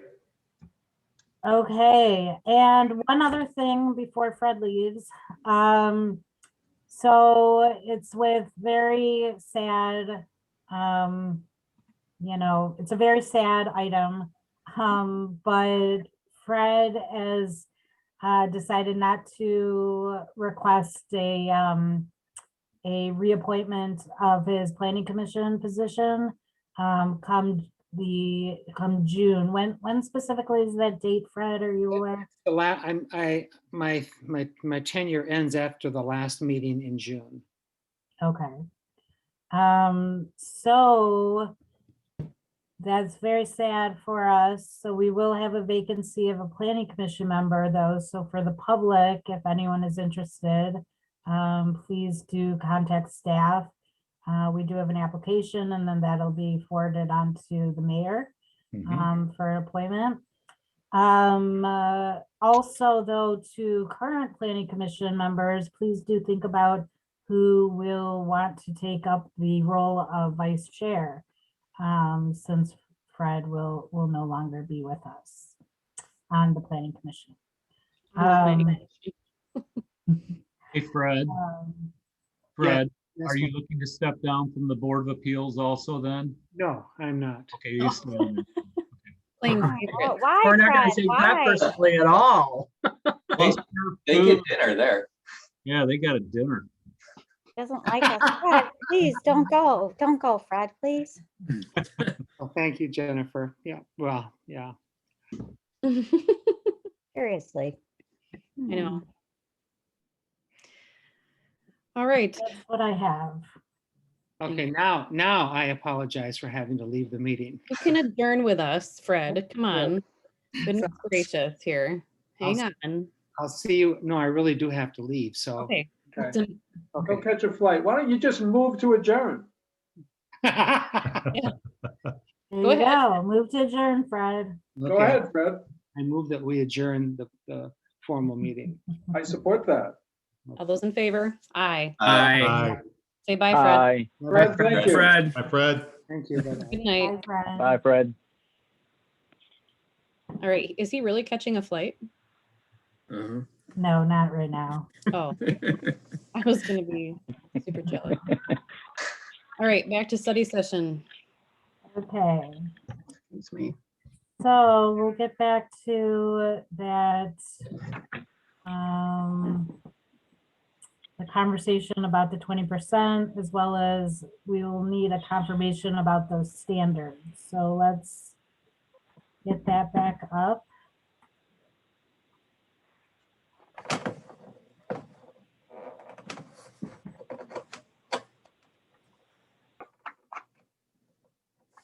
Okay, so I'm going to bring both of those back here. Hey, Jen, if I can quick interject too, just for timeline purposes, it is 20 to 6. So I guess all I'm saying is we need to kind of move quickly through this because Jen has got a whole nother raft of things to bring to you also tonight. And we need to absolutely be through everything by March 23rd. And actually we got to be funneling down actually by the end of this meeting tonight. We almost got to have this Udo thing nailed in order to be ready for the April meeting. So yeah. Or as I mentioned in the beginning of the meeting, we can also schedule, if we don't get through everything, we will need to schedule another meeting, which we don't want to do because we do need the time, and the consultant and Chris and his team need the time to make this thing, you know, tight, but Okay. okay, so let's revisit the percentage first. So again, we're talking about what are we comfortable, what are you comfortable with as the percentage for the first floor? And just as a reminder, you know, regarding the good points that some people made in public comment, there could be this outlet where through special land use approval, the context of, you know, based on the context, there could be a larger percentage of residential on the first floor. Also, you know, certainly through PUD requests that could be achieved. And like that, which was mentioned, having residential behind the commercial uses would also enable those who spoke to meet what their intent. So Jenna, is that specific, the Miss Gibson's request or comment? Like, would that work for a situation like hers on Washington? Yes. Okay. To rezone it, you mean, or a special land use? Well, both potentially. I mean, a PUD might, you know, might work there. And when I say yes, I haven't seen the plan that they have. Right. That's first of all. And second of all, that property is not actually confirmed to be zoned NMU at this point. And that's actually in the next conversation. But so I don't know exactly what their intent is per se, but it would allow for some wiggle room, if you will, from whatever percentage you're looking to require. Is Chris still on the call here? Yeah. Chris, Yeah, I'm here. you want to share now that image? Yeah, I can do that. Unless it's easier for you to switch it because I emailed it to you, rather than us passing around the share screen capability. Oh, except I have it already, so I can do that if you want. It's okay, I can bring it up if you say. Yeah, this is just for your sort of visual reference here. This is a building when it comes up that's in Grand Rapids that is the first floor is partially retail and partially residential. You can see there on the right, that's the retail side, and on the left is the residential side. This building's a little bit bigger than we're picturing in or would allow an NMU, but it still gives the idea of what they would kind of look like. You know, I think the residential side, does that work as a first floor on a corridor like this? Maybe, but I think that's for you guys to discuss. Anyway, I thought you guys might want a visual reference for it. Chris, where in Grand Rapids is this? So This is on Wealthy Street in the Easttown area. You could tell by the brick road. Yep. That 150-year-old brick road or whatever it is. A bit much for 317. That stretch brook has not been redone. Oh, no. Potentially ever. Yeah. Further west than that, they put in new bricks. Mm-hmm. The 431 Washington property is in the packet. Can we look at that too? yeah, I'd really. Is there an elevation? So I just want to make sure that we're making this decision based on, I very much appreciate the information that was provided because it's something that I hadn't thought about for sure. So the loan I'm sort of going back the other way, like thinking maybe it should be less based on that, but I would prefer not to make this decision based on the property recommendation, right? So we're going to get to that property at some point. It's only one of a few. Right. And it's not even a confirmed zoning for NMU right now. No, Right. we shouldn't be making bigger Udo decisions based on one particular parcel. Yep. But I am thinking about what Jennifer said, and if you want to talk more about that, Jennifer, about just the possibility, the very real possibility that those commercial properties will remain vacant. You know, I hadn't really, and again, that's not something I thought about either.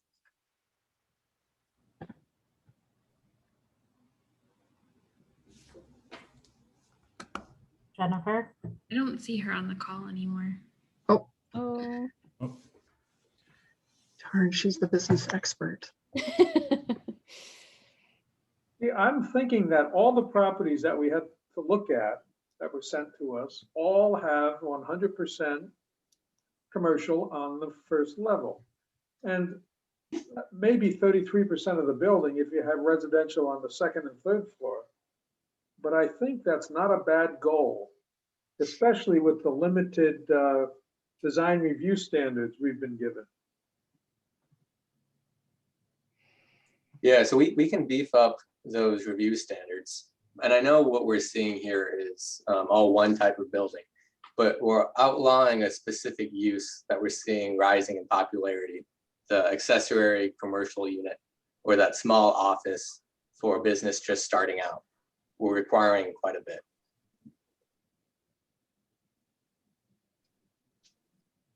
I don't mind the idea of there being a percentage, like a 50-50 split, but only if all of the commercial is in the front and all of the residential is in the back, so that when you're coming to this district, when you're coming into one of these, like a Washington Square, it is clear to you that this is a small neighborhood commercial district. You know, I think there's the ability to be able to have maybe an access door to the residents on the front, like there is on 8th Street. You know, there are a lot of those upstairs apartments on 8th Street have access doors on the front of the building, but that's just the staircase and the access to it.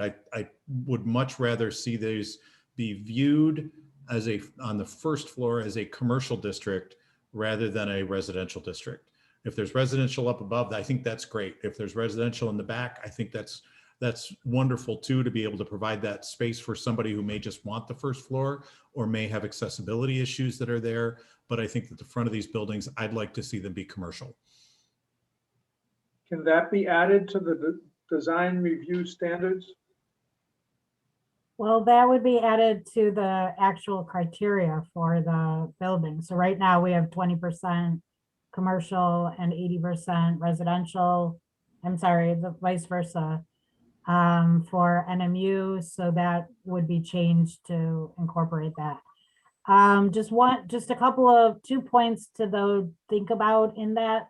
One is, does that mean that corner properties, that both of those streets would require commercial, number one? And then number two is, when thinking about it in just a single property rather than a group of properties and a group of buildings, does your thought change at all? It does. I think in the design guidelines, we could have it different for if it's a group of buildings or if it's standalone. We could have different percentages required. So we'll need to know what those percentages are though. Yeah, so like all commercial storefront, if it's adjacent in a block, and then lower if it's not. Whether that's 50 Lower or to what? I like 20. Yeah. What about, I mean, sorry, what about using the standard of adjacent to the roadway versus not, right? If someone was going to do, because the maximum setback run only applies to the building closest to the lot line. So you could do a retail building in front and maybe a sort of residential building in back if you had a big enough site. And that might be a way to draw the distinction between the two. I kind of like Andrew's thinking too. I didn't think about that with a whole block or if it's just one space. I think our goal here is everything that's on the sidewalk, we want to be accessible for commercial, right? Yes. Yes. It is. That's what I'm thinking. So whether it's a single building or a group of buildings that they own, we would want everything that's on the first floor facing the road to be commercial. So Jennifer has joined us again, so we can ask that question again, Lynn, if you Hey, business lady. Sorry, I thought we were done. I'm sorry. Yeah. Jennifer, I just wanted you to maybe expand a little bit on your concern about vacant commercial properties. Yeah, so if you look at, I mean, right now, I think we've got a lot of properties that are staying full at the commercial retail level because of some of the state and federal grant programs that have allowed them to continue to operate. I think we will continue to see a reduction of those buildings not being vacant once those programs are no longer kicked in.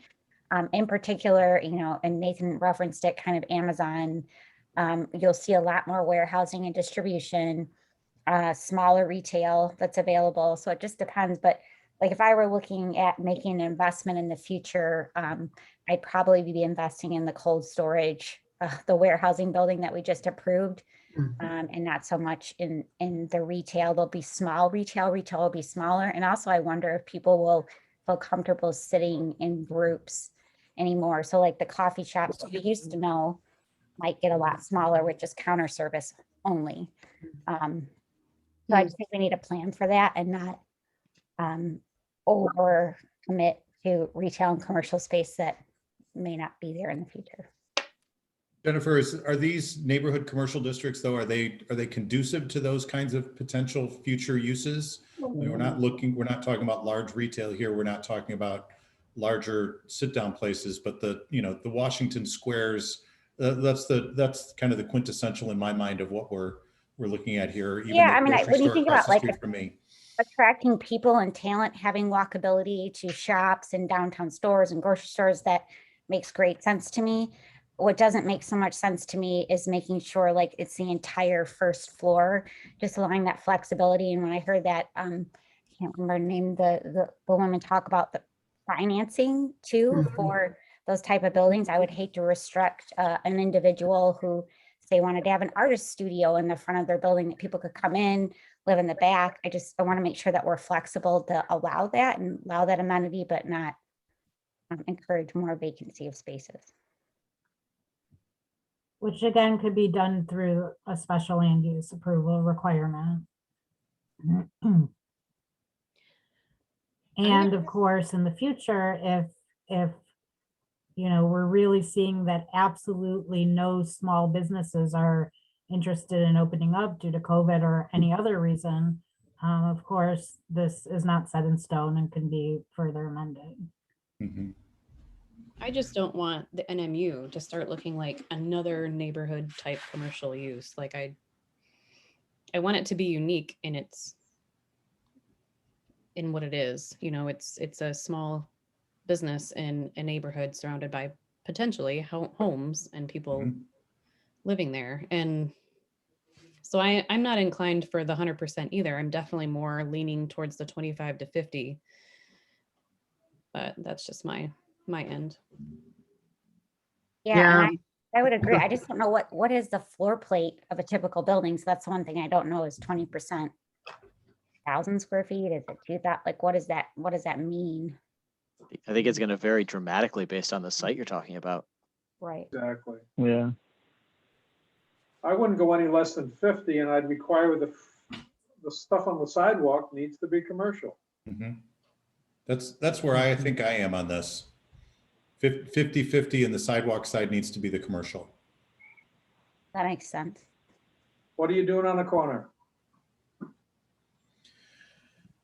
It almost it depends on which corner it is, you know, because there are some corners that are definitely a commercial, that, you know, the side of the building is definitely still commercial, and there are other ones where you're not going to go down that side. And I don't know, I guess, how to distinguish between those two in the language. Maybe Mark or Jenna or Chris know better how you might be able to distinguish that. And were that able can be to- done through the go ahead. special land use provisions specifically, because that would then be, you know, context sensitive. Mm-hmm. Okay. So there could be, you know, I mean, perhaps corner properties need to get a special land use. Yeah. In NMU. Yeah, I mean, I'm thinking about like the Minute Mart in Washington Square, where the front of that is definitely commercial. The side of that, if somebody had a residence with residential windows out on the side of that, on the, what is that, the 17th or 18th Street side of it, I don't think that would be that big of a deal.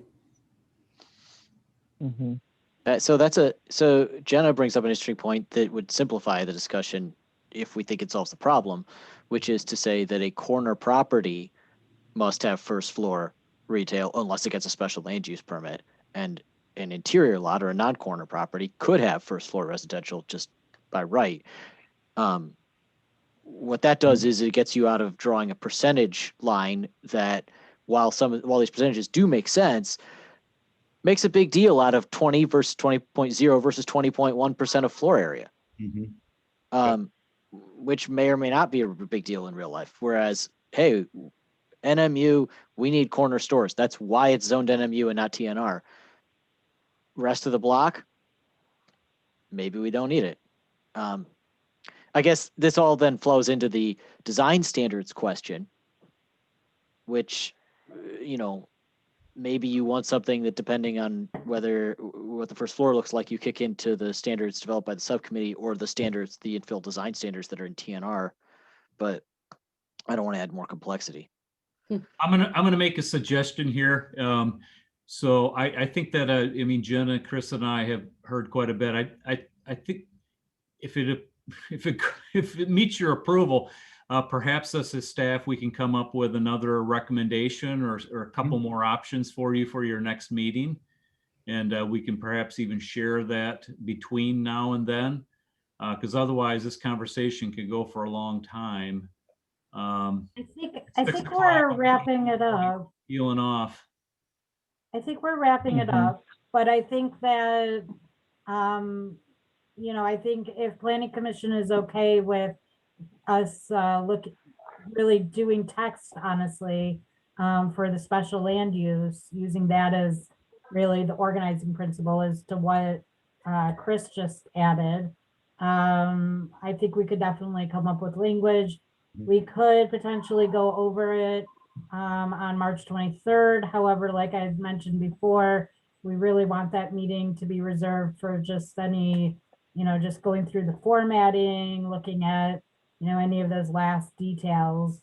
And we can't really be in touch about it prior to that due to OMA unless we have another meeting. So again, I think though that the one thing we do need to understand better though is if you're not satisfied with the standards, like, you know, we could definitely add some information that has to specifically do with residential. That would be on the first floor, in the interior of the lot. And, you know, if you trust us, then, you know, then that's where I think we should land with that. Unless there are any points that are in front of you right now in these bullets in your packet that you just don't think should be included. No, I like the standards. I like the idea of interior by residential by right, corner as special land use, and capping residential percentage on the first floor at 50%. And maybe not the cap based on what Chris said, but I want to make sure that the street side is commercial. Yeah. I can That support commercial. that. Yep. I'll support that. And then in terms of these standards, are you all right with us just adding some, you know, for the first floor that would not be on the front facing side, the street front facing side? Yes. Yes. Okay. Do we have any negatives or is everybody in agreement? Nope, we're good. No, I'm against it, but It's not my favorite either, but yeah, I'm gonna stick to 20. Okay. I'd hate to see you do that much work and then have to come back at it. Well, yeah, so I mean, it sounds as though the majority of planning commission is in favor. Should we do a quick little vote here? I think we Yeah, just can't really vote. We do a kind of a head nod. Well, a straw I thought vote. we just, no. Yeah. Okay, let's do it. we just did. Dave DeBlock. Are we doing Yes. 50%? No. Yes, we're doing 50%. We're doing glass on the front. No. Oh, how did the mayor describe it? I don't have to do 50%, but I need glass on the front. I need residents in the back. I need interior. I don't need any of these things. This is what I'm suggesting. I suggest glass on the front, any residentials in the back. And that on the corner lots, it's inner lots, residential by right, side corner lots, residential, special land use only. So no percentage. It's just based on where the building is. I'm starting to lean against percentage because I think it will provide some flexibility and mobility for future planning commissions to look at individual parcels and say, what makes sense here? And I would hate to have somebody go, well, I can get 49.8%, but if to cross the 50 threshold, I can't make it work. Or I can't get my And I think financing. that to the work. intent, oh, I'm sorry. No, that's great. I'm sorry. No, I'm done. I think that the intent is being met here because what you want is you want to have commercial on the street. And what you don't want is you don't want to have residential on the street.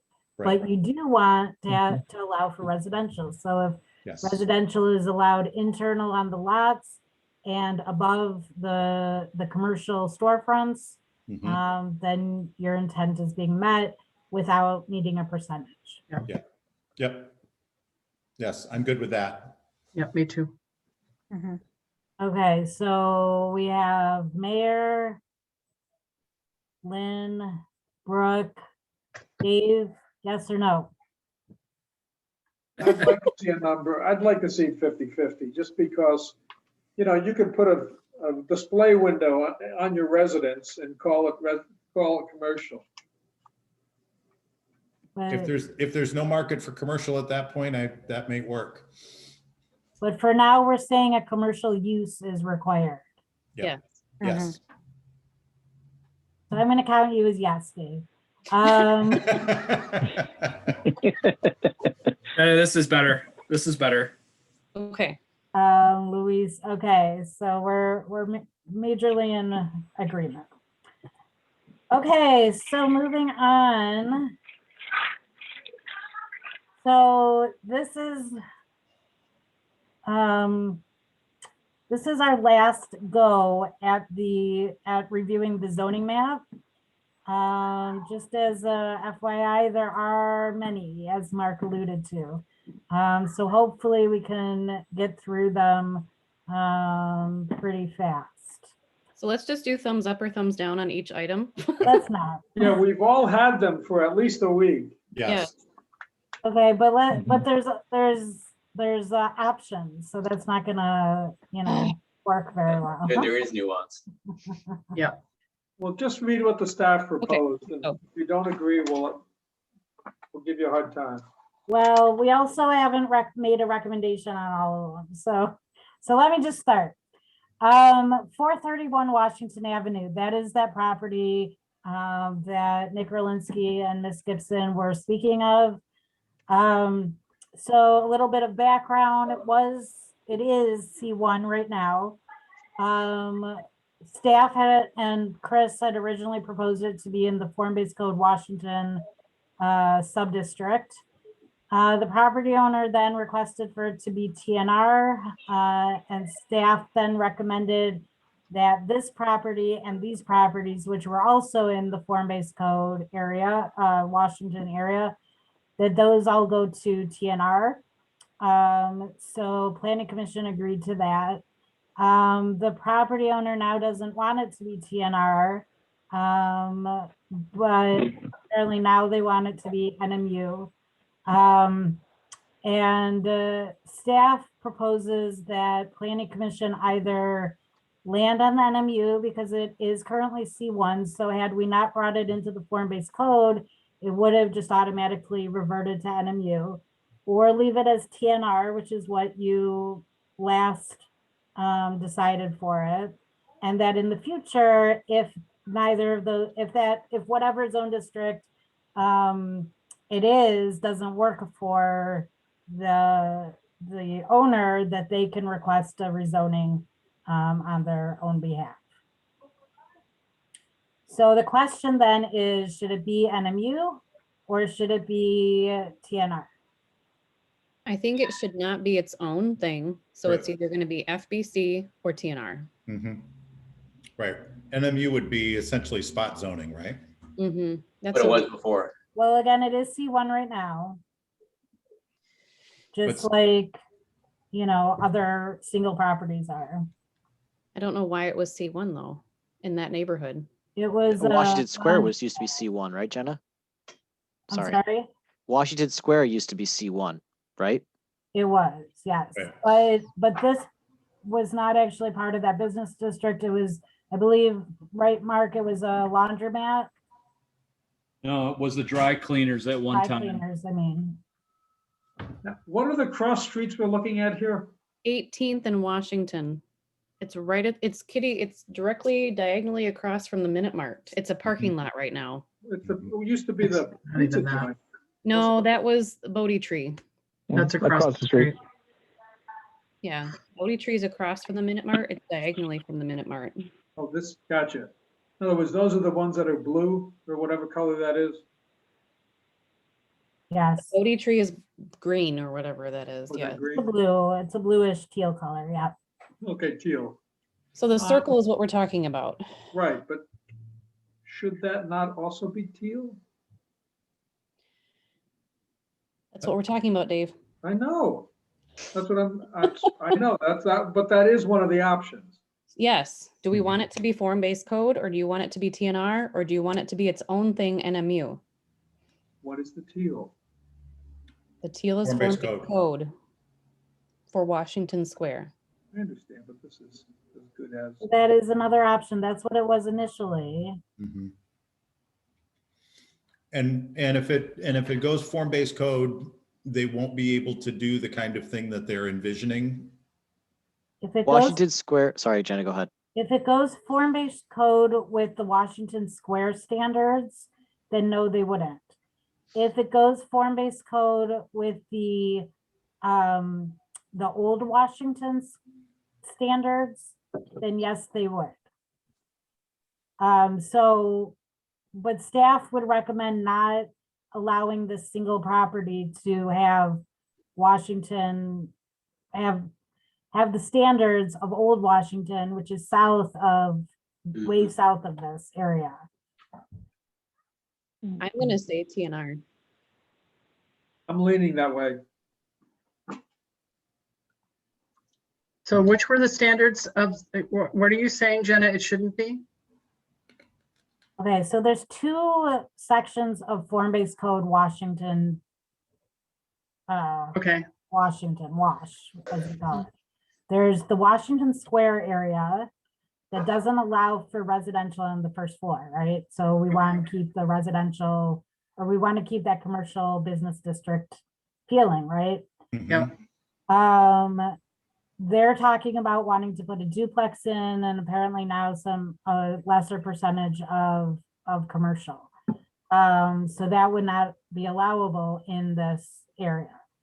In the Old Washington area, which is down by like 28th in Washington, that would allow, because of that context, would allow for a 2 to 4 unit building with But this- mixed use. But this property's So, not there. right, right. So if we were, and then all the other C1 properties are being proposed NMU. Did you say that earlier? Most of them are. Some of them are being incorporated into form-based code, like the Family Dollar, for instance. So I'm going to vote for NMU on this property. Yeah, me too. Think. Okay. You said think. Yes, I said I think. So I'm pretty sure. Wait. I'm not quite sure where I'm at yet. I think what could work really well is some missing middle housing, 2 to 4 units. Since it's near commercial, near those amenities, it doesn't need to be a single family home, which TNR would make it. Right. So I'm a little unclear with FWASH has changed again- 20 times. And again, the Allow for more than owner, one unit. the property owner can always come back and rezone. This is just what you want to Mhm. designate it, not necessarily based on what the Yeah. property owner wants to do. Yeah, no, before that property owner bought that property, that's what I thought it should be. Yeah. I'm inclined to go with TNR, not with NMU, just because that would be the only piece of NMU there. And I don't want to be influenced by what that current property owner might be planning on for that particular property, but rather looking at the zone districts and good zoning. And the phrase that keeps coming back in my head is hard cases make bad law, which means if you make an exception for one particular thing because it makes you pulls at your heartstrings one way, you're probably creating a bad precedent somewhere. So I'm more inclined to go either form-based code on this or TNR, and I agree with Andrew that I think that the great position for this one would be some sort of multifamily unit there. But Mayor, there are properties all over NMU properties that are single properties. I don't think that, I mean, I'm imagining that this would be a great place for a mixed use. This, because it's on the edge of a commercial zone, it could be a great property for commercial and residential. Okay, I wasn't thinking that those existed. I was thinking that they were still grouped. The NMUs were grouped together. Are there individual single NMUs out there that I'm not thinking of? Well, Sure. like 13th Street and Central, as an example. Yeah. I'm also not sure that this lot should be punished for being one lot, because there are definitely NMU areas that are half a block like this. Okay. That just happen to be 2 or 3 lots. Okay. All right. I'm convinced. I'm That gonna was go. quick. I'm gonna agree with Lynn Raymond then. Well, I've been okay. proved wrong. Nick Rolinski has raised his hand. Do you want to accept his comment or no? No. No. Oh, sorry, Brooke. No, that's okay. No, I said. Sorry, Nick. It's nothing against you. It's just we want to keep moving on. Yeah. If we have other single NMUs, I'm happy to go NMU with this. I just didn't want to do a one-off somewhere. And yes, it's compared across the street. There's 3 single family houses in this amount of space. So or almost. I guess it's not as deep. Single family? Yeah, right It's across the here street. in the Yep. TNR zone district. Crazy Yeah, stairway right across. that you get up to get to the second floor isn't part of that group? No. Okay. I just want to make sure we're not spot zoning, just Mhm. based on something that may or may not happen. And so if we can justify that it's not spot zoning, there's other properties that are like that, then I'm fine with it. But Yeah. The presence of the form-based code across the street helps with that concern too. Because yes, it's a different zone district, but it's a similar zone district, right? It's not a totally separate, totally other thing than what's going on around it. It's a gradual shift into the Yeah. residential area. Yeah, and I think we could make a case for either, honestly. So I've just made my opinion, but I think you could make a case for TNR as well. Mhm. All right, make it NMU. Okay. Next one. I tried to scroll on your screen. That did not work. I've been Yeah, doing that all probably day. won't work. Okay, so this is 71 and 111 East 6th Street. We're down here. And we would like to recommend changing it from, I'm sorry, we're right here and right here, from the form-based code North Downtown sub-district to open space. Sounds good. Yes. Yes. I'll Okay. agree with whatever Andy says. Yes, finally. Yes. thanks you, Andy. Okay, so this, I apologize, we're not showing good streets here, but this is River and 12th Street. Here's the park, or I'm sorry, this is Central and the park. We had proposed these to go TNR. Now we're saying that we should put them back to ED, which is what they are existingly. So these are single family homes right there, right? Is there a cottage there? A cottage, I don't know, Mark, is there a cottage? Yeah, so the three southern ones on Central Avenue are owned by Hope College. And they would like that to go back to the ED. The one, kind of the L-shaped one, I believe, is a parking lot owned by Central Avenue CRC. And but it's jointly used by Hope College also. So I think it might be appropriate to go ED. Okay. Good. Yes. That's fine with me. And the one remaining residence there doesn't change? Correct. I Who mean, is that? it's folks that are here, I don't know, 1 month a year. Oh, okay. Mhm. Next time you walk past it, you'll know exactly which house it is. Mhm. Right next to Mayor's Cottage. Yep. Someday. We could rope that one into ED if you wanted to, folks. I think it makes the most, I mean, I don't know if it doesn't change the people's marital status. What? Okay, Dave. I mean, No, I like the idea of having that. I don't like the idea of having one outlier sitting there. that's what I'm thinking too. And I know that it's kind of like what Chuck the Barber over here said, you know? The seminary will get my houses over my dead body. Okay, so is everyone in agreement to zone that ED? Yes. Yes. Yes. Okay. So moving on, 206 East 30th Street.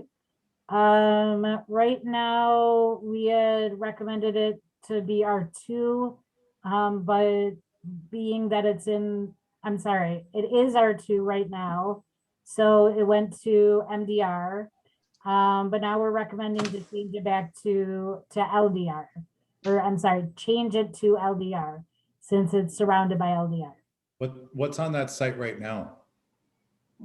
Mark, I can't picture it. 30th Street. I don't know, Mayor. I want to Okay. say it's a single family house. Yeah, I don't think there's a business there. I think it is single family. It's a little odd. It sits back off the street quite a ways, but I do think it's single family. Okay. Yeah. Okay. Okay. Yep. Yep, that's good. Makes sense. Okay, so here we have two. One is 356 Fairbanks, which is designated by the star here. So right now it is R3. So we had initially gone to MDR for some reason, but we think that it should be aligned with what is R3 and clean that up to HDR. That's So- the Family Hope Center. Okay, I was gonna say, that's like a nonprofit housing, right? Yeah, that's Holland Rescue Mission, their Family Hope Center, so. Okay, Yes. yep, Good. that's good. And then this right here, it's C1. So for some reason it got captured into C2, but we think it should go back to NMU. Funeral home. Yep. Yes. Yep. You wanna live in an apartment above that one? A lot of people do. Yep. That would be interesting. It wouldn't be me, but a lot of people do. Mhm. People who People run that funeral work homes there too. could potentially also. Yep.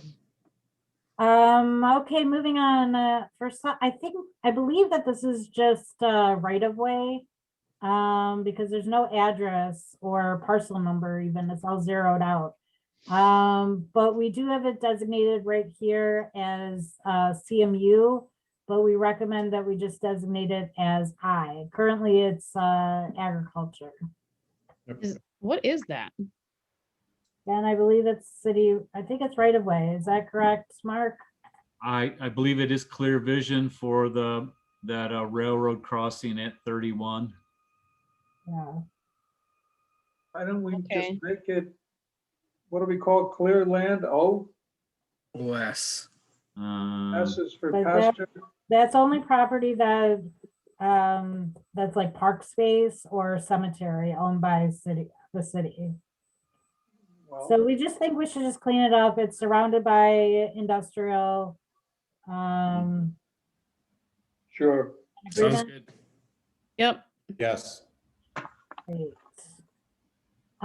This, I believe we had discussed before, we now want to go the opposite way. Initially, it was recommended to make this area, which is agriculture, make it OS. But because it's not actually city owned, we now think it should go revert to CMU. Is the red CMU? Yes. Yes. Yes. Yes. okay, yep, that sounds good. Great. So this, apparently it came back that this should stay part of this PUD, this one property here. So we just want to revert that back to PUD. Done. Okay. Yes. Is that the entry point for Kensington? Not. No, this is, That's up there, okay, yeah, this is Main Street, goes up to there. okay.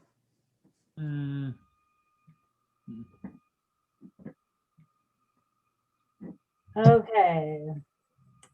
So here we have two as well. So we'll take the black circle one first, which is right here. These are currently R3, so we designated them to be HDR. But in order to just kind of clean this area up, we're thinking that these two properties should go to MDR, which is Good. this light beige color. Good. Yes. This is West 30th, these are duplexes, right? Most likely, yes. Yeah, okay, MDR still will allow for. yeah, there's church behind it, so, yeah, or nursing home. Oh, yep. Mhm. Actually, the nursing home just closed. Yeah, it's still there, but yeah, Mhm. the yellow is a church. Yeah, Yep, just keep it consistent, those are all duplexes. Mm-hmm. great. And then for these three, they were being proposed for LDR. We're thinking to just make this consistent and bring that into MDR. Yep. Yep. What's across the street? Mark? Empty lot. That's a That's city-owned empty. property. At a school.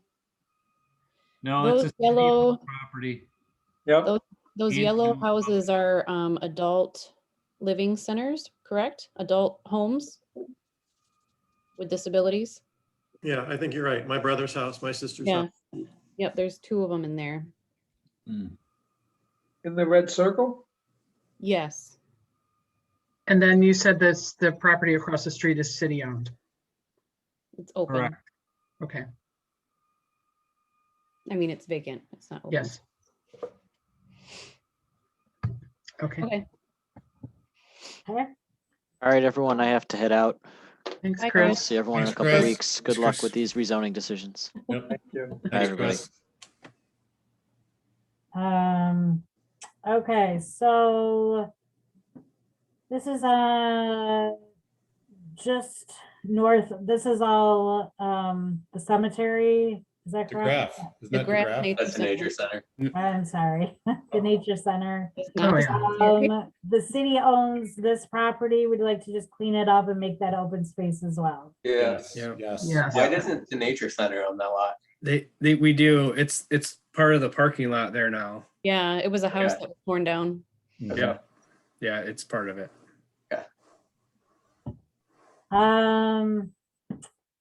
Okay, this is 17th Street and Harrison. We had proposed it initially for RMU. Now we're reconsidering and wanting to go back to NMU because of its proximity kitty corner to another NMU site. So I'm a no on this one because I think it can go either way. There's blue nearby and there's NMU nearby. And I want to encourage zones that allow for housing over zones that require commercial. That is a commercial lot now, right, Jenna? That was the ice cream place? Correct. Yeah, I think I'm going to go with Andrew on this one. Okay. NMU does allow for housing, right? Yeah. It's But we just- Because it would, but we again, just it said would- first floor has to be commercial. Commercial. Yeah. Well, I'm voting for NMU on this one too. Okay, so we have 2. I'll go with no's and one what? Andrews. I'll go with Andrew on this one. Is that, that's RMU. TRN? No, Yeah, it's gonna go RMU. RMU. Mhm. It's commercial now or no? What's there? Yeah. You said ice cream shop? What ice cream shop Yeah. is there? It's an It used old, to it's be not Custard's used. Corner. It's vacant. It's been vacant for years. It used to be Custard's Corner, and then it was Macatawa Dairy Dock, and then Mm. And it's there's residential on either side of it? Mhm. there's, yeah, Yes. it's all residential around it. I think it's actually zoned residential now also. Yeah. Well, it says it's RTRN. Yeah. RMU does require 15-foot setbacks. So whatever goes there shouldn't bother the neighbors too much. Well, it didn't before when it was commercial either. Yeah. It's a small lot, so nothing. So huge. Andrew, you're going with the proposed RMU. Yeah, my vote is RMU. Okay, so Lynn had said NMU. Is there any other NMUs? I'm all alone. I'm NMU. Okay, so 2. Mayor, you said RMU? Yes, RMU. Okay. It sounds like the majority is RMU, though I don't think Luis or Jennifer or Andy. Yeah, I said RMU. RMU. RMU. Okay. Let me just jot that down. Okay, so this property, we had, so currently it's R3. It had been proposed to be MDR, to be in concert with these properties. But now in retrospect, we're looking back at it and thinking that it would be a good opportunity for HDR, especially that it's adjacent to industrial.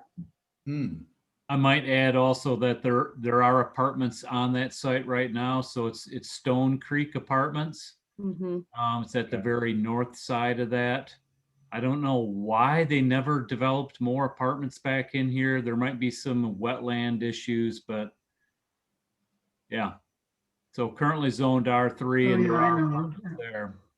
Yeah. Yeah. I think Yeah. HDR makes sense. Yeah. Yeah. Yeah, yes to HDR.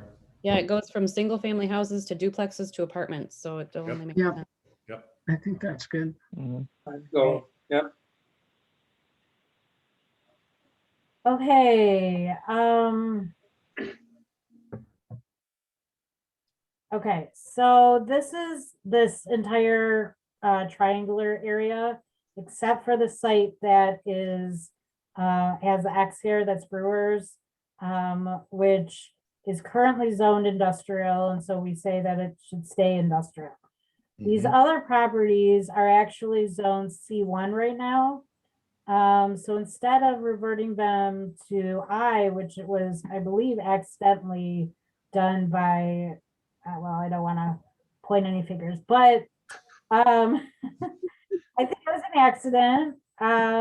So we would like to revert these back to NMU, which would be in, congruent with their existing C1.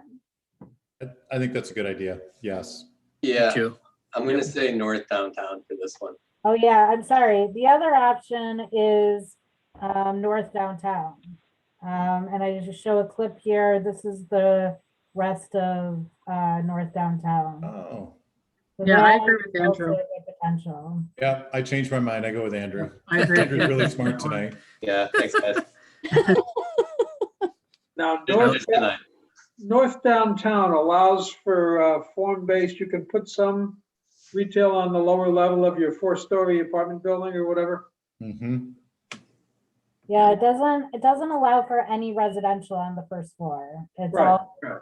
use or commercial. Just commercial parking on the first floor.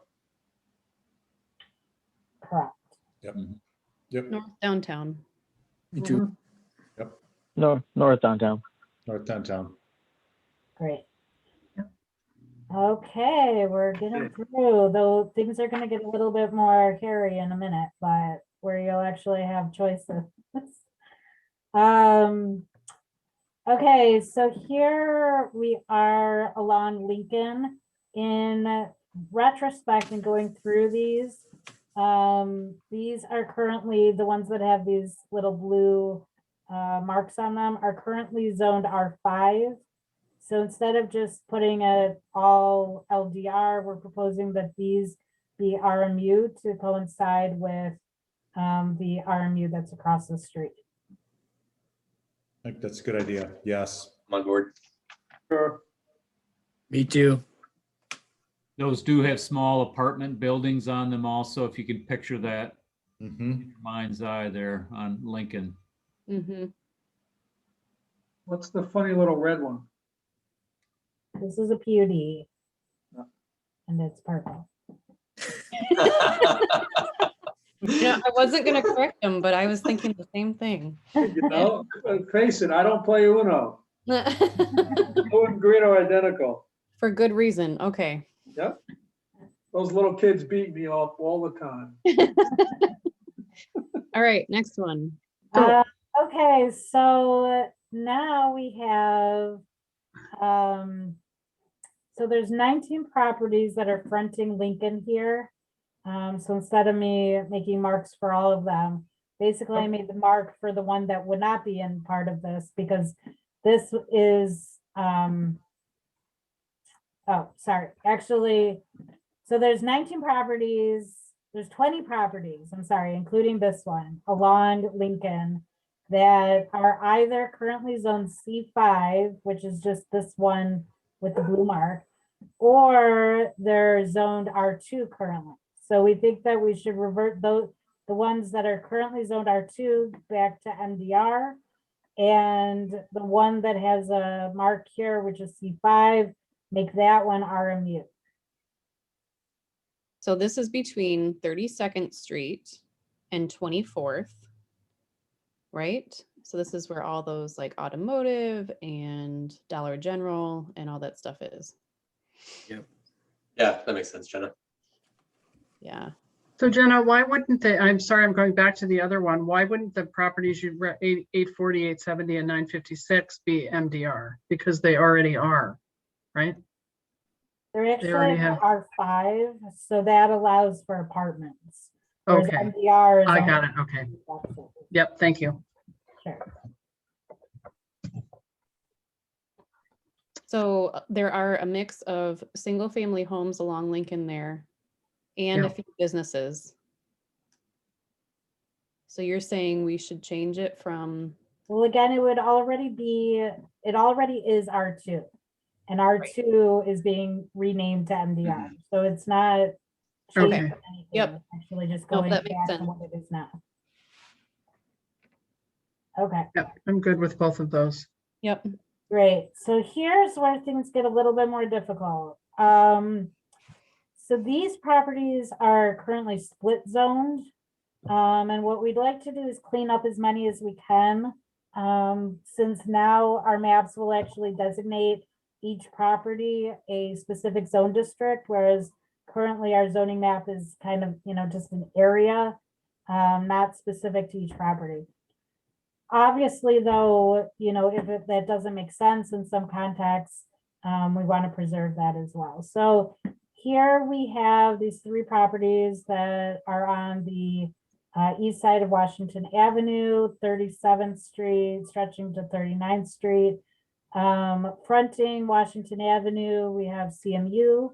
And then in the past, and so you can see that line is just drawn right down there. So in the past, it's been, or currently I should say, it's split zone.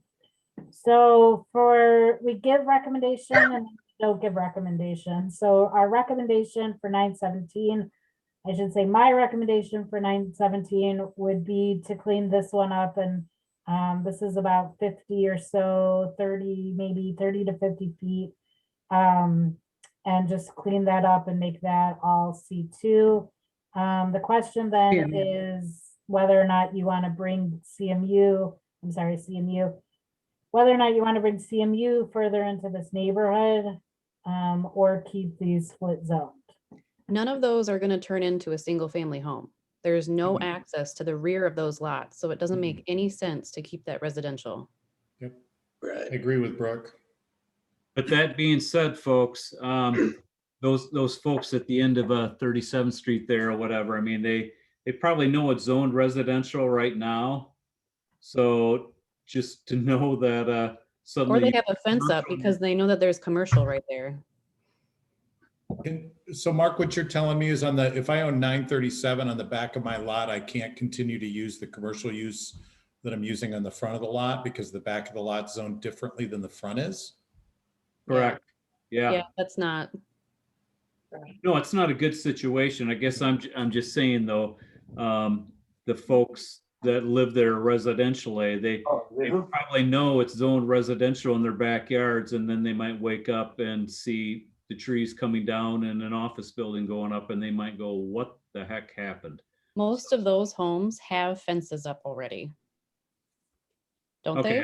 I'm just as staff, I guess I'm just offering a little bit of a caution with that. So, but whatever. No, and I thank you for that, Mark. I guess that what I'm thinking is for 927 and 937, essentially half their lots are not usable for the use that they purchased them for. But were they zoned that? Have they been split zoned for long enough that these folks likely bought them that way? Yes. Okay. They've been And they split could zoned. always ask for rezoning, right?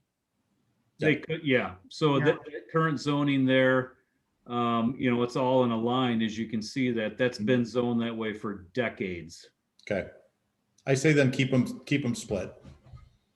So they could ask for rezoning, except that because it's not designated on the master plan as such, they would be hard pressed to have a rezoning. Yeah. And again, you can keep it split, but it is more cumbersome, map wise, though obviously if it makes sense, to not bring the commercial all the way in, that, is obviously a good rationale. I'm kind of a stickler about I'm kind of a stickler about if you don't own the property, you don't get a whole lot of say in it. So if they know where their property line is, they don't get to pick and choose what's behind them necessarily. I don't know. I somewhat agree with that, Brooke, but I also believe in the expectation of, hey, it's been that way. And the folks that bought those, that 917, 927, and 937 likely knew of the split when they purchased their properties as well. And if they haven't come and asked for us to do this, to extend that commercial into that residential neighborhood, I'm not that excited about doing it and opening that door for them without them even asking us to open the door. Mm-hmm. And I'm guessing we didn't notice the neighbors for rezoning, so I would feel better about doing it. So in the way, the process that we have through council. Mm-hmm. Well, we're not rezoning their property though, so we wouldn't have noticed them anyway. Or renaming, I guess. Do we not notice people within 300 feet or something? Mm-hmm. No, we did not notice anyone within 300 feet, but we did notice properties that would be changing zone districts. So likely, I don't know whether or not this one's a difficult one, whether or not it would have been noticed. Yeah. So 937, 927, 917, what size are those lots about? Because I want to make sure it at least can be developed in some shape or fashion. So if we keep it CMU, can it? Yeah, they're developed already. There's a Wendy's. So all three of them are already developed. Mm-hmm. And these just went out of business, and there's a auto parts. Okay. This is just south of like Airway Oxygen and stuff, right? Mm-hmm. Yeah, those are all three developed properties that have been for a long time. Yep. Keep it commercial. Keep it in a straight line. okay. So keep the splits. My family's harassed. Let's go. What's that? Nothing. Go ahead. This one is similar. This, if you can remember back, this is 285 West 36th Street, which was the city-owned property. Jubilee and Habitat requested a PUD, which was approved. Though they have not come back to you for condominium docs, which they need to do. But Andy, did you say something? No. Sorry. Okay. Nope. Nobody said that word. I know. No, we don't say that word, Andy. That's why I said it. Okay, so it's messy in here. It's presumed that Habitat and Jubilee will buy this portion of 904, the purple portion of 904 and 926. So then if you imagine, we'll have these lots kind of lingering out. So the question is, do we just keep them LDR? Or however, having said that, you can see that this lot and this lot are all split zone. So do we keep the LDR here in these split zones? Or do we just bring the CMU in for the remainder of the property? And that property that's currently LDR is developed, right? It's So developed these as properties commercial. are- These properties. Sure. This is this is part of their parking Right. lot. Mhm. Yep. This is not developed. This, Mark, is this developed? I don't know off the top of my head. I don't believe that it is. And the one thing to note, right, is that there are these property owners along 36th Street. Actually, not really those, because those have CMU already behind them. There are these two properties really. And if we were, or actually maybe even, well, maybe even one, if we were to keep that LDR, that would then have the commercial behind them. Similar to the same discussion we just had on the other side of South Washington, you know? Yep. My thought's gonna be the same as it was on South Washington, leave them split. These are medical buildings and then single family homes. None of these are single family homes. These are just No. medical buildings. Oh, right here, along 36th Street, these are single family homes. Yes, those are. Yeah, so we're saying in the backyard here, if this was CMU, then that would extend. So can you do 926, extend that to CMU and do the other two LDR? Or you're recommending? Well, it should either stay the split because we can't do this to LDR because there's a use on it.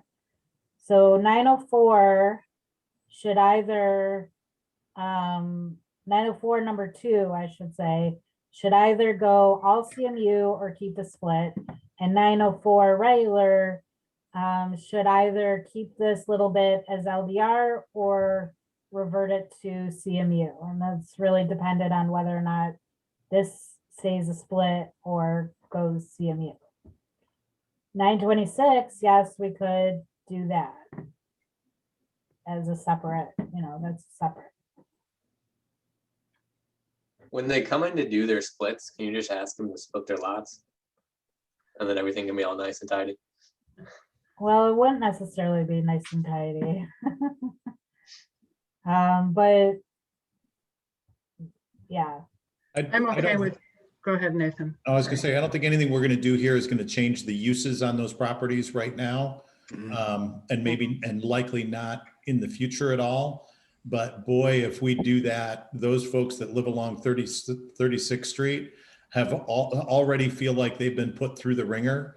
And even the idea of doing a change there, that the suggestion of a change there is not gonna go over well, even if it's not gonna change the actual use of the property. So I'm inclined to say, leave it exactly the way that it is. Don't poke that sleeping dog. No, let them come in and ask. Yep. Yep. Okay, so that's for 904, 926, keep it split or make it all CMU. That one I would be more inclined to make CMU, but I'm good with it staying split. I am too. I vote split. Anyone else? Split, not split? I'm fine with split. Okay. Okay, moving on. So this is where 393 Cleveland is. 393 Port now has been built there. They own this property as well, which it was is their parking lot that they didn't do any changes on. We're recommending that we just clean it up and do it all NMU. That makes sense. Yes. Okay. This is Van Raalte. This is this weird split where Van Raalte, Andy, maybe you know the history of why this is, but dips down into the Heinz property here. it used to be a road. Yeah. Yep. So currently, we just are thinking to just clean it up and put it open space. Just because it is part of the Collin Park property. Yep. Yep. That. Yep. Yep. Yeah, makes sense to me. Great. So this is Maple and 13th. Right now, just this corner is NMU. We think it should all go TNR. It's a church. Yep. Yes. Yes. Me too. Good. So 326 River is the starred properties, and then 330 River are these kind of burst stars, exploded stars. So 326 actually both of them. We didn't really want to give a recommendation again. It does go into the neighborhood a bit, these properties, but potentially neighbors. make it all form-based code. No, well, is that the parking lot or is that? It's the parking lot, yeah. So yeah, right here is the picture. So here's the parking lot. And then there's a building here and here. So we're talking Velo City and The medical office and the parking lot. offices. Yeah. Yeah, you can keep it all form-based code. That's fine. Yeah, that'd be my vote too. Yep. Yes, yes. Yep. I know both of the people adjacent to that parking lot. They'll be fine. So Family Dollar, as we know, has that driveway that comes off onto 17th Street. We'd like to make sure that development doesn't happen on it, because it really is supposed to just be for access to the site. So we're thinking it should go TNR. I think that makes sense. In this case, we're actually recommending no split. What is it now? Right now, it's C1. Oh, yeah, TNR, definitely. Yeah, yep. Here we have this church. This is Michigan Avenue, and 26th Street. Most of it is LDR right now, but then we do have a portion that's MDR. We think that we would recommend that it all go LDR. Yeah, I would like to see the split here. Sometimes churches like to sell off their vacant land for housing. And I think that could make sense. That's the front lawn of Faith Christian Reformed Church, if you think about it. Oh, right. Right across from the hospital, kind of, yeah. Yeah, I don't think they would sell it off to give up the frontage because you want people to find you, so. And they could always request the rezoning as well in the future. Yeah. And those are those two separate lots, Jenna, or is that? No, all one No? lot. It's all one lot? Keep it the same with the church, right? Mhm. Yeah, the LDR. Yeah, all LDR. Yep. Okay. Another church, 709 Pine Avenue. We're at 30th and Pine now. It's pretty even split now because this is right on the corner. And we do have MDR here and here. We're recommending that this go all MDR. Was this the farm? It is, it's owned by Zion Lutheran Church, but it's the, oh God, what's the? Faith Day Farm. Yeah. Farm. Yep. It was a preschool at one time. There's a preschool in there now too. Part of the farm. And I mean, then- it won't affect that use at all. It's just that if it were ever to be redeveloped, then there could be a higher density on that corner. These are pretty small single-family home lots on that street. Mhm. And there's another church down there. Yeah, that's fine. Okay. Yeah, I'm good with it too. What? Yeah, I'm sort of leaning the other way, but if I'm the only one, I will move on. Yeah. I have sympathy towards the other direction too, but I also want dinner, you know? Yeah. We're getting there, page 10. Okay, so we're okay? Water under the pot, put the light on the water under the pasta pot. Okay, are we good? We're Yes. good to go, Yes. everyone. Yes. Just need a confirmation. Okay. So 749 Pine is right here. So that's Pine and 31st. Again, because it's right on the corner there, we're recommending MDR. Yep. That's good. Yep. Yep. Okay, here we are at 32nd and Washington Avenue area. Home. Right. So the star, we think that it should go all CMU. It's a Being parking lot for there's- Mulder Funeral Home. What did you say? It's parking lot. It's the parking, part of a parking lot for Mulder Funeral Home. Thanks, Drew. Right. I'm gonna lean toward keeping it split, because if they ever decided to sell off that parking lot, I'd rather not see commercial go in off of whatever's behind Quality Car Wash there, whatever that road is. Those that are the end is on. duplexes. Pardon me? All those are duplexes behind Quality. Yeah. Yeah, I know. And then they butt up to single family homes.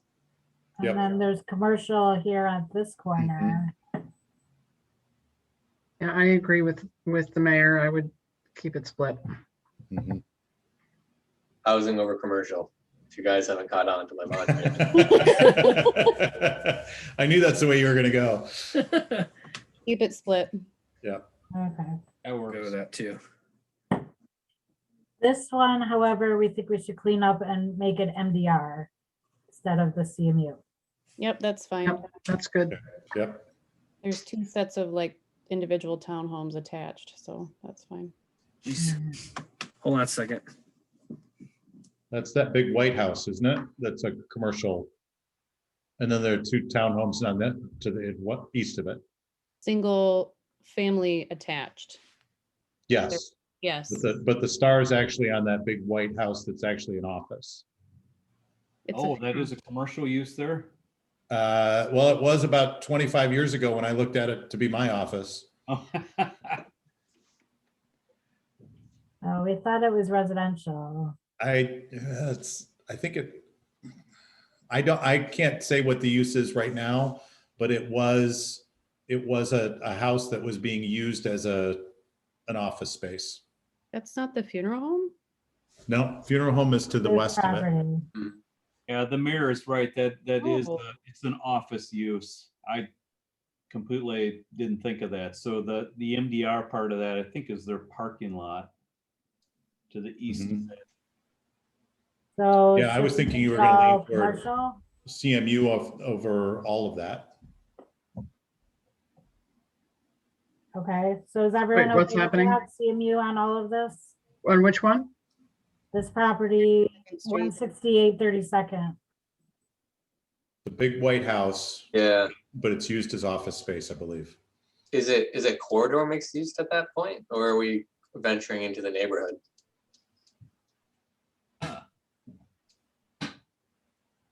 What's the green across the street or the teal across the street from it?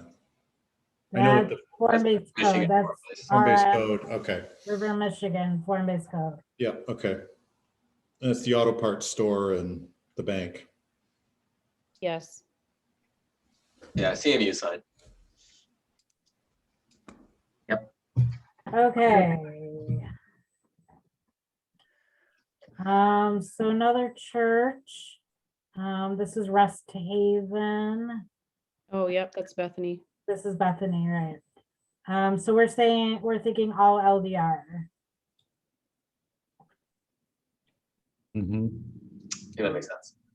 Okay. LDR next to the Rest Haven? Bethany. So all of Bethany would just go LDR. This is all Bethany. You know, they own that property there that's not built on yet. Well, that MDR Oh, is no, the I'm sorry, front this lawn of is the- Bethany. That LDR, that's with Rest Haven there, Brooke. That was Bethany's old parsonage. and Oh, I know where we Rest are, okay. Haven Yeah, it's a parking lot now, and isn't it? demoed it, so it's vacant right now. It's green space. Yeah. This is green space. This is what we're talking about though. This property with this little star on it. This corner is MDR. Mark, do you know why this corner is MDR? Other than it's been zoned, I mean, that's probably zoned R2 for decades again, you know, and it didn't matter as Bethany Church was built there or whatever in the 40s or the 50s, but it's Yeah. time to clean it up. Yeah, just Make that all LDR. Yep. Great. These should be pretty easy. This is owned by the railroad, C&O. And then this is a private residence. And for some reason, they are split zoned ED and TNR. We're thinking to clean it up all to be ED. Why not the other way? Because they're already ED. And because then you would have like a TNR just kind of looming out here. Potentially this one, but we figured that it's already ED. So to just clean it up. So the Lincoln for sure, ED. Right. I don't know about the other one. Mark, so this is, or Andy, this is C&O Railroad. Do you know what is on the site by chance? The main line, CSX line right through town. There's nothing there. Is it just a railroad? The railroad line, the railroad right away. That whole property's the right of way? Yeah, there's a house. Yeah, house next door. Yeah. It's not really a house, right? On 15th, there's a house next door to the black line. But Like a otherwise- warehouse though, right? Yeah. Is it? Some kind of warehouse. I'm looking at it on Google Maps right now. It's some kind of, Yeah. maybe it's storage for Hope or something. Yeah, there's a, yeah. Oh, that's probably what it is. Yeah, that's I was screwed. Oh. That's like where they house their mulch and stuff. Right. Behind Yeah, those. keep it- They have some pine trees along the road. I Yeah, just believe. make it ED. It's Mhm. vacant anyway, and then there's a warehouse next to it for Hope, so that's fine. Yep. Great. So now we're in South Shore area. We had kept this split. So again, you recall, we have the south side of 17th Street. We added into the South Shore Village form-based code. We have to split with the form-based code being, consistent with this line here. But this property behind it is HDR. So the question is, do we bring the HDR in or do we keep this area form-based code? Mark, what is existing here? It's a apartment complex. Wildwood Creek Manor, Yeah. the senior living low income. It's Wildwood Creek Manor. They own that property or no? Yes, it's all one property. I don't think you can do much with it. I think it's like there's a big hill behind that, the Wildwood Creek.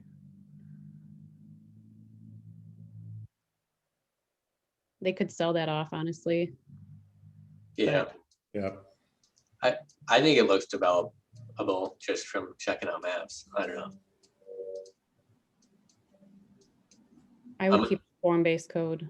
Yeah, I think so too. Keep it split. If they want to split that off and somebody wants to do something under form-based code, I like that idea. Yeah, me too. Okay. Although, yeah, I don't like the form-based code here. Yeah. But we don't need to unpack that. Yeah. Because HDR would be housing, and then Right. that form-based code is retail only. Do you want to eat or open a box? I want to eat. Okay. People can request rezoning. We're getting to the last pages. Woohoo! Okay, so this is this really funny property. This is down at 24th in Waverly. The remind me, Mark, what's it called? Property? Johnson Controls. Yeah, thank you, Johnson Controls. There is this crazy little hatchet property that has been formed in that site, And they actually extended their property line all the way up to 16th here. The question is, and when you look at it on an aerial, this area is only in the right of way of this property. So they wanted to maintain that access. Do we clean it up and just make it all industrial because it goes with this and there's no chance that, you know, it's ever going to be developed here? Or do we just keep the split here? Where is this? This is Waverly and 24th. 24th. 24th is here, 16th is here. Johnson Controls, you know, the big property that The old Prince Tech Center. I would keep it industrial and give those companies an opportunity to expand, and that's not JCI anymore, that's GHSP. Yeah. Who's got a lot of growth potential. Yeah, we're keeping it industrial. I'm asking, do we just make Sliver. this property, clean it up and make it all industrial, or do we keep it the yellow, you know? I think industrial is fine. I think from a land use perspective, it doesn't matter. And if it makes your computer program easier, that's fine. Yep. Okay, Agree with that. great. And then the other one, so the other one is right here too. So it's 701 Waverly. Okay, right. So this is, it's this area right here. So this is this zoop, zoop, zoop right here is part of this property.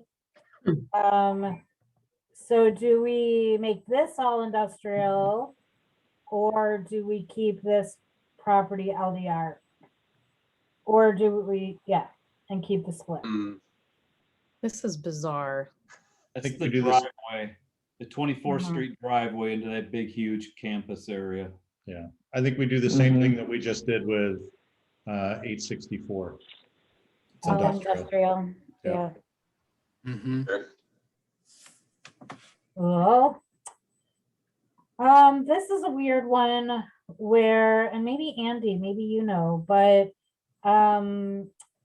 Freedom Village, and for some reason this little sliver was zone PUD, but this whole property is owned by the city. So we think, we don't know why that was zone PUD, and we think it should just be cleaned up and be OS.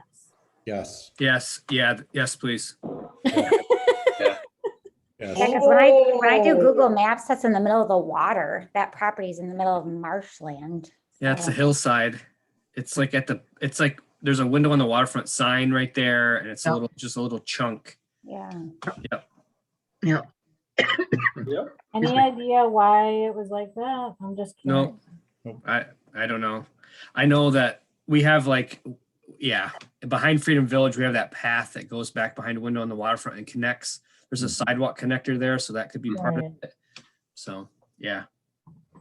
I'm pointing at my screen. That was terrible. Sorry. I think I know around here, yeah. Yeah. That is it, folks. Hey. Hey, That was a fun There you game. go. time to go make dinner. I'm gonna go join my family at the Kara, hopefully, Ooh. unless they leave. Mm. All right, everybody, good night. Good night. Thank you, everyone. Good night, thank thank you. you. You guys. Bye, guys. Bye.